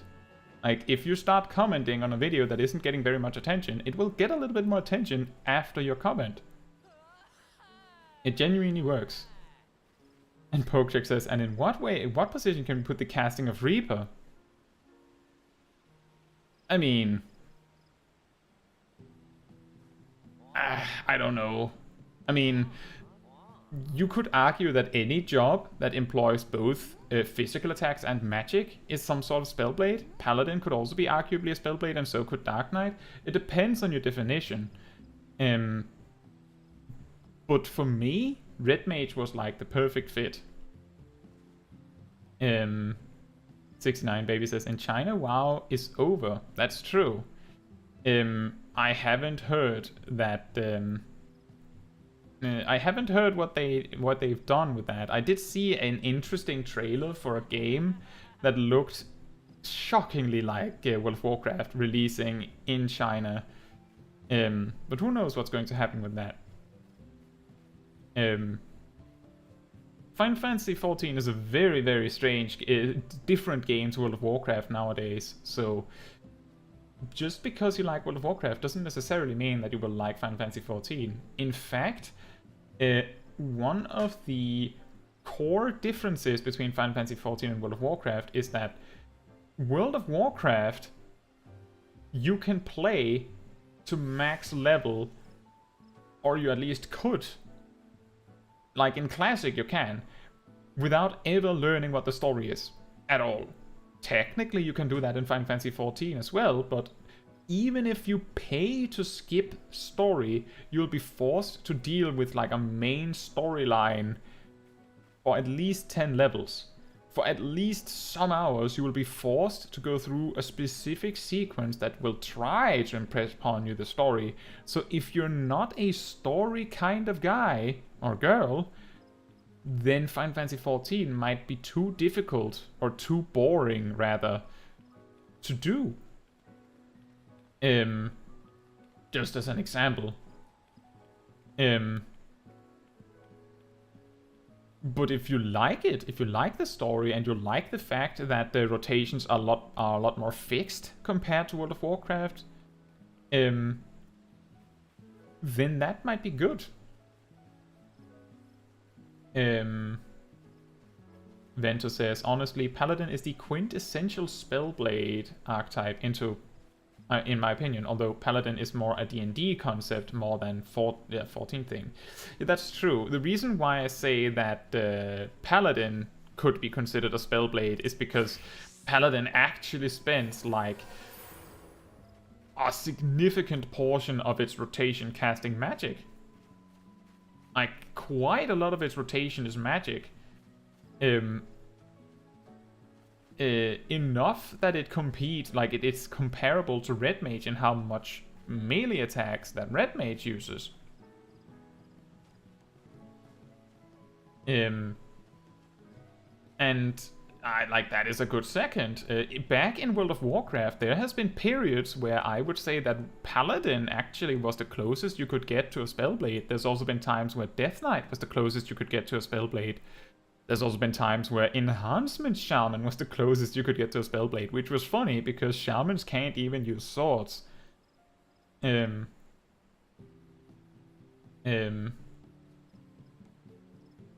Pokeshax, well, Coco says that Sip is bullying. Well, it's Sip. He's just trying to be funny. Don't worry about it. Pokeshax says, I don't think casting magic instantly converts you into a Spellblade. I think it's a special feature, like a class or a job, because the Paladin is near to a Cleric in any case. That's true. Paladin is sort of like a healer, in a way. And Sansa says, and wow, I just get Azeroth Autopilot and watch lore videos on YouTube. Yeah. I watch a lot of classic WoW streams and stuff like that, because I think it's fun. Like, the game is fun. I leveled a warrior to 60 when Classic originally launched. Then I lost interest. The problem is that I like it. I think it's very enjoyable to have this system where somehow your buttons are more impactful because you don't have super crazy strong attacks. You have to think more because enemies, even regular enemies, are dangerous. But it's just really time consuming. So I don't feel like I want to dedicate that much time to that. And because of how World of Warcraft is, if you play retail, you have to play a lot, otherwise you'll fall behind in item level and then you'll have hard times finding groups. If you play classic, that feels like it comes in waves whether people want to play it or not. So when it becomes popular, you have to play it there. Otherwise, everyone else will have, kind of left again or stopped playing, or they'll be in max level and then you can't find groups or anything. Like, for instance, within the last month or two, apparently there's been a huge explosion in interest in hardcore World of Warcraft. But how long is that going to last? 3 months? 6 months? A year? Is it going to stay? I don't know. But if I have time to play World of Warcraft for 2 hours every now and then every time I log in, all the players I saw last time I logged in will not be there anymore. When I leveled my warrior back when Classic was new, I was just power leveling, I was applying for jobs, so I had a lot of hours to do that. I wasn't playing anything else, I wasn't on YouTube making videos actually, so I was just playing that. And because I was playing a warrior, I had a harder time grinding, so because I played so much, I had stuck ahead of my mage friend and hunter friend by just a smidge, because I had more time than them. But that also meant that I kept seeing the same players, which made it more enjoyable.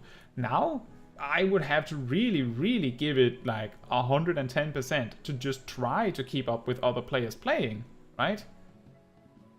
So that's sort of what happens. And Pokeshack, you have your right to have your opinion. You don't have to say, "Baby, I'm wrong," like that. Like it's fine to just say, "It's my opinion." You already qualified your statement by saying, "I don't think." There's a big difference between saying the statement and qualifying it by saying, "That's what I think." That makes it a lot less aggressive. That's good. Bondi says, "I got into WoW during the drought between Savage and Ultimate and found a lot of stuff in WoW that Final Fantasy really should take." Do you have an example?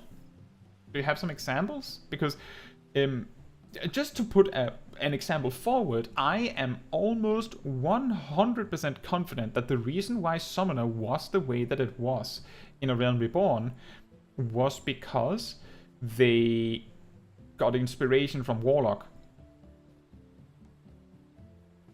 World of Warcraft is the successful game that we're trying to basically mimic. They have 2 pet classes. That's maybe a bit much. We can maybe do 1. Okay, what would fit for Final Fantasy? Well, Summoner can summon things. That could be a pet class. Okay, so that's magic. Well, Warlock is like a mage with a pet. But they also have like damage over time effects. Okay, so Summoner gets damage over time effects. Like the only thing different is that Warlock in vanilla had like 4 different pets to use, you know, the Imp, the Voidwalker, the Succubus, and the Fellhunter, and Summoner only had 3. Only 3. And Santos says, "Shaman is such a cool class. I really wish 14 had something similar. That would be difficult to make, I think." And Santos says, "My favorite thing about Classic is all the weird builds you can do. It's not meta, but you could technically do Enhancement Shaman Tank, for example." That's true. I discovered recently some talents, like but just out of interest, that I had otherwise written off because, well, they don't give you more damage. You know, the meta mentality of going, choose the talents that make you make damage big, right? Why would you choose anything else? And then I see someone, you know, play hardcore, and they choose these talents, like they would go, "Oh, I need 5 points and plus parry because it makes me take less damage, which is safer." Things like that, like take talents that you wouldn't normally choose because damage, right? If you die, you can just go again. Not in hardcore. And Bondi says, "I really like how WoW handles weekly Valor points." Well, I believe the Valor points got reintroduced recently. The way that Final Fantasy XIV handles their tombstone, like their weekly tombstones, is probably based on how it worked in... When's A Realm Reborn from?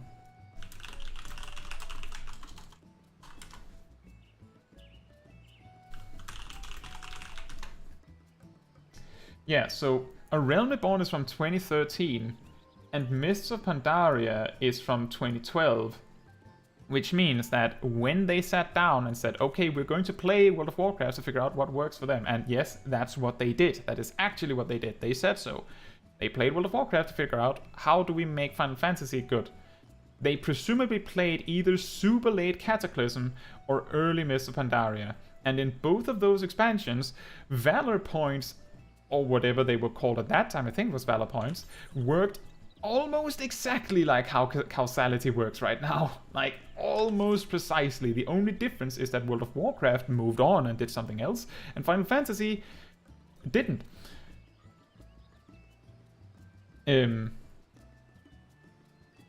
And Bondi says, "Instead of having a specific weekly total, it's a rolling total that increases by that amount per week. So if you miss a week or have ults, you can catch up." That is pretty good. That is a good idea. Like, instead of saying you can get 450 every week, they should just have it be a rolling total where it's like week 1 of a raid tier, or week 1 of a patch, where there's a new tombstone, it's 450. Week 2, the maximum is 900. Week 3, it's 1,350, and it just keeps track of how much you were given in total. That would actually be a good idea. I think that would be a lot better. Then you don't feel like you have to log in a lot in a specific week. That is a good suggestion. That is a really good idea. And Mythic Plus, yes, absolutely. In Legion, I played so much Mythic Plus. I pretty much only raided on the side so that I could get the good drops from raids, so that I was better at Mythic Plus with my Mythic Plus group. That is like I have said this before on stream. I genuinely believed that when they introduced variant criterion dungeons, I had like a hope that it was like going to evolve into something akin to Mythic Plus. And then it just sort of didn't, unfortunately. But I still hope. Mythic Plus would be so fun. And Sansa says, I think the two things WoW definitely is better at, me personally, is class design and dungeons. I like how different tanks actually play different in WoW. Vento says, I heard the term Mythic Plus. What is it? Okay, so let's take that one. So in World of Warcraft, let me just like say, in World of Warcraft, a level 90 dungeon doesn't just have one difficulty, one and done. You would, at max level, have access to the normal difficulty, the heroic difficulty, which is still easy, but a level 90 version of a maybe level 81 dungeon, so like Tower of Zod could be a level 90 heroic dungeon as well, so that it's still relevant at max level. Then you also have a mythic version, which you can only do once a day, I believe, and you need to go there with a group. Mythic Plus is take the mythic version of that dungeon and then just add some multipliers to everything, and also some extra mechanics that change every week. And then the part that I'm less appreciative about is they also add like a timer, so that you have to beat it within a certain amount of time. And that means that you could do Smileton Mythic +2, for example. And then when you beat it, your key upgrades to +3 or +4 or +5, which increases these numbers even further. Which means that you would be able to do more content. And the higher levels would also award better gear, so you have some sort of incentive to do it repeatedly. And higher levels, you know, better gear, so you want to push it as far as you possibly can, and it's, you know, party content. So instead of needing 20 people for a raid, you just need 5. Which is a lot better for me, for example. I would prefer that. And Santos saying, I like how different tanks actually play different in WoW. That's true. I think part of the reason why the tanks in Final Fantasy XIV feel so similar is because the style of game that it is, the way that all jobs play, sort of doesn't lend itself to super unique rotations. Like, World of Warcraft, typically most classes, most specializations, like work around like 4 or 5 key buttons, and then they have some cooldowns, right? 4 or 5 buttons I think is relatively reasonable. Some have a little bit more, but around that. Meanwhile, Final Fantasy XIV, you have Paladin, who uses all of this, and this, just to attack with. And because Paladin has that many buttons, and because Warrior has that many buttons, surprisingly, given that it has so little buttons, because Warrior has that many buttons, and Dark Knight has this many buttons, and the way the game works, it just lends itself less to having options. You just don't have as many ways you can uniquely make a job that plays interestingly. Like, you can probably design a Warrior, a Paladin, a Dark Knight, a Gunbreaker that plays very differently from the other tanks, but I do think that it will be difficult, and it will feel alien compared to pretty much all the jobs if you do that. But I do get you. Like, my favorite tanks in World of Warcraft were typically Death Knight and Brewmaster, like Monk, because of how weird they played compared to the other ones in some capacity.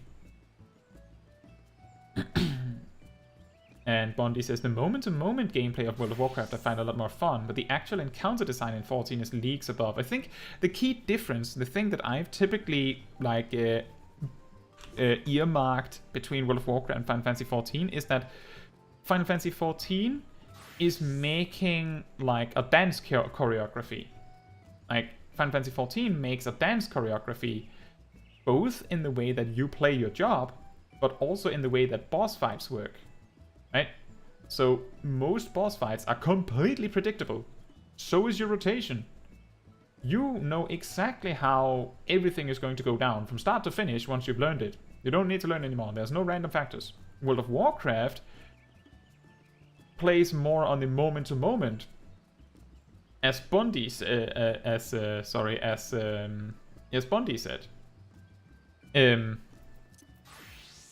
Hey Erika, we are in the end slate of the stream, so we're just hanging out and talking. We're talking about the World of Warcraft game design versus Final Fantasy 14. But if you want to see some Red Mage max level gameplay, you can always watch the VOD after the stream.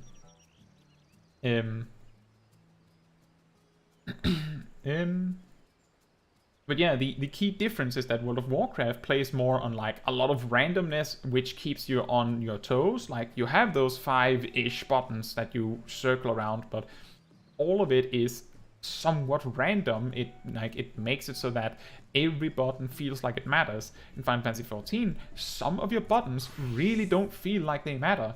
It's not that exciting to press heavy swing. It isn't. Even if it sounds impactful, when it goes, wow, 4,000 damage, that's not that impactful. But most of the buttons in World of Warcraft will be impactful.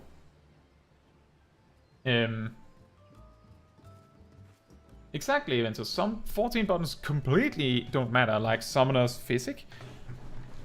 And an Atman.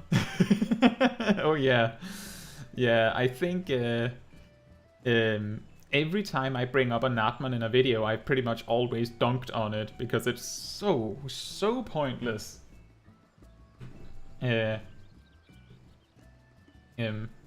Bondi says, my problem with class design in 14 is that we literally used to have more interesting jobs with playstyles that just don't exist anymore.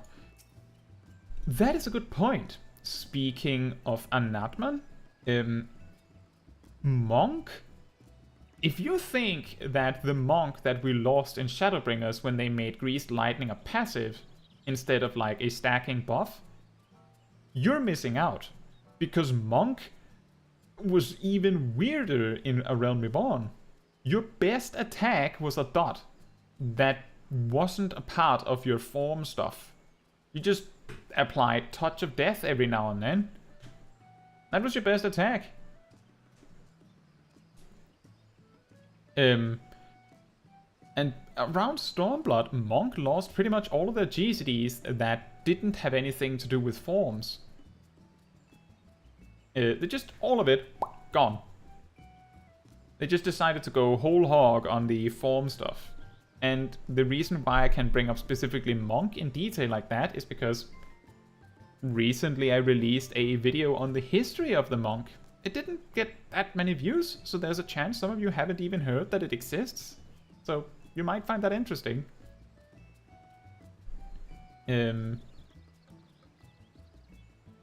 Erika says, I've been doing the MSQ as Red Mage since I unlocked it. It's probably my favorite job. I also did the MSQ as Red Mage from like as soon as I unlocked it back in Stormblood and did the entire thing up to level 70. The only reason why I even picked up a different job was because back in Stormblood, Expert Roulette had a really long queue for DPS. And Bondi says, compare Endwalker Machinist and Summoner to their Stormblood iterations and you'd think it's a different game. Also true. There's a lot of jobs that are like that. Warrior even. despite how similar it is to what it used to be, it's still completely different. Alright, Pokejack, thank you for checking in. And good night to you. Or good afternoon, I think. Late afternoon. Hope to see you soon. You're right, Bundy. Most of the... Like, you say compare Endwalker Machinist and Summoner. Compare Endwalker Dark Knight to Stormblood Dark Knight. And then, based on just what I've heard, compare Stormblood Dark Knight to Heavensward Dark Knight. Actually, don't even do that. Take Black Mage and compare Endwalker Black Mage with Heavensward Black Mage. Did you know that Enochian supposedly was a buff you had to apply and then keep rolling? Like, it wasn't one that came packaged in with Astral Fire, and it had a duration that you had to refresh with tools. It was... I've been told that the Enochian rotation for Black Mage back in Heavensward was so difficult that some players just opted to not do it. It just didn't do it. It was just easier to do the Realm Reborn rotation, just not use your new fancy tools. No Fire 4, no Blizzard 4, nah, don't care. I'll just use Fire 1, it's fine. So all of the jobs are very different. That's also why I said, I believe I said it on the previous stream. I can't remember if it was Sunday or Saturday. But I said that I would like to see, genuinely, I would like to see like a Realm Reborn servers so that we could experience these things. But I don't think there's that much interest in it. To be perfectly honest, I don't think so. I don't think there is. Right. With that said, just to summarize the poll, it appears that when put against each other, it sounds like dual casting is actually the most exciting mechanic of the Red Mage, or the most exciting aspect of the Red Mage, and it isn't the whole melee combo stuff, it isn't the aesthetic. Surprisingly, it's not the aesthetic, and it is absolutely not the healer support options. That is surprising. I hope the stream didn't cut out too many times. As I understand, it cut out twice for a few seconds. Is that right? Sip was the one that voted healer support. Well, there were 55 votes, so you were probably not the only one, Sip. YouTube issue. One day I'll have fiber. Inventor says, I voted aesthetic. I could imagine that if you were allowed to vote multiple things, there are probably several of you that wanted to vote on 2 things, or maybe even 3 things. So it's difficult when you put like last. On the Saturday stream, I asked what was most important for a job to be like good for a beginner, and all 4 things were important. There was just, you know, which, if you could only choose one, and there most people said a simple rotation. And now, a simple rotation can absolutely have a lot of mechanics attached.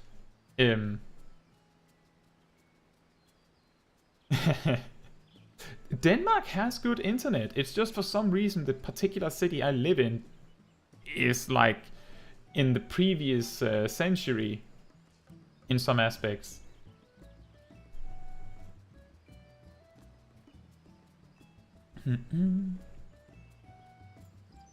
Now, this is definitely, we're getting to the end part of the stream. Let me just grab another glass of water.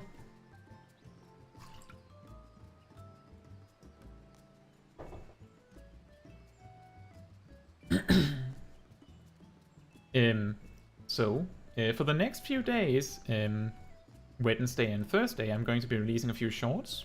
As usual, one of them is a mechanics short. It's going to be about glare mechanics. And the other one is going to be a Dragoon opener short.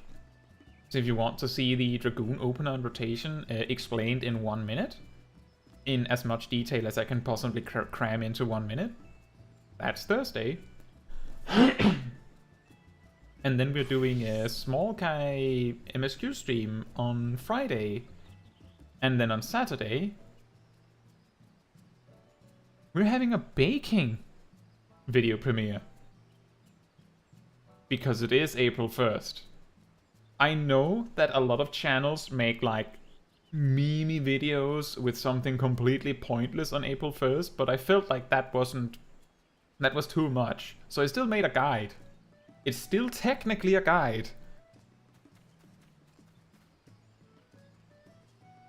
So I hope you'll find that funny or entertaining. And if there's anything you guys still want to talk about before we finish the stream, this is the time. Beyond that, I would like to remind you that if you want... yeah, Kai Culinarian video. If you want to be kept up on what happens on this YouTube channel and you find it a little bit difficult to follow along with the schedules and everything, there is a Discord community server.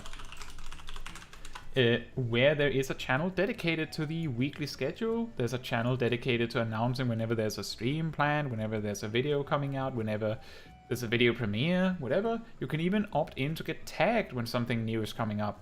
But that's optional. We don't tag you. I don't attack you aggressively every day. Fortunately, that would get obnoxious really quickly. There's also a lot of channels to talk with people about anything. Like we have one for just general discussion, one for memes, one for glamour sharing, one to talk about game mechanics like a classroom, as it is called. Maybe some Savage Raiders will find that interesting to share information there, just talk about something. And yeah, it's of course optional. I'm only suggesting it because I think that a lot will enjoy it. And I'm actually surprised Kasadi isn't in it. It's true they're not. But it is optional.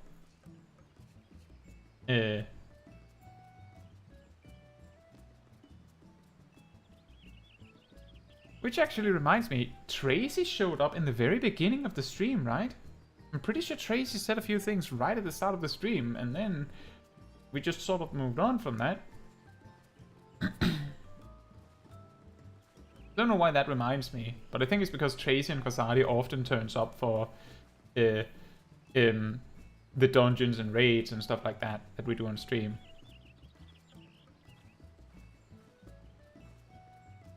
Right. But yeah, it's optional. I hope you'll find those shorts and stuff interesting over the week. But yeah, I don't think I have anything else. I hope you enjoyed watching me play some Red Mage. Irika, of course, you have the opportunity to watch the VOD after the fact, if you still want to see it. I don't think there was like any massive story spoiler stuff. Maybe the Final Alliance raid would be a little bit. But other than that, I don't have anything else. So, thank you all so much for watching, hanging out. Very good conversation about game design, really, and job design. Very fun. Thank you so much.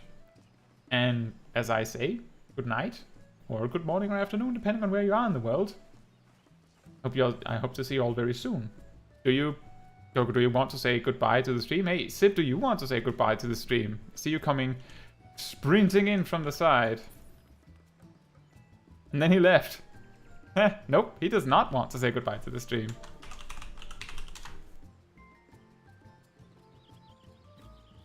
And I hope you enjoy the Heavensward progress, Irika. Good night, everyone. Good night.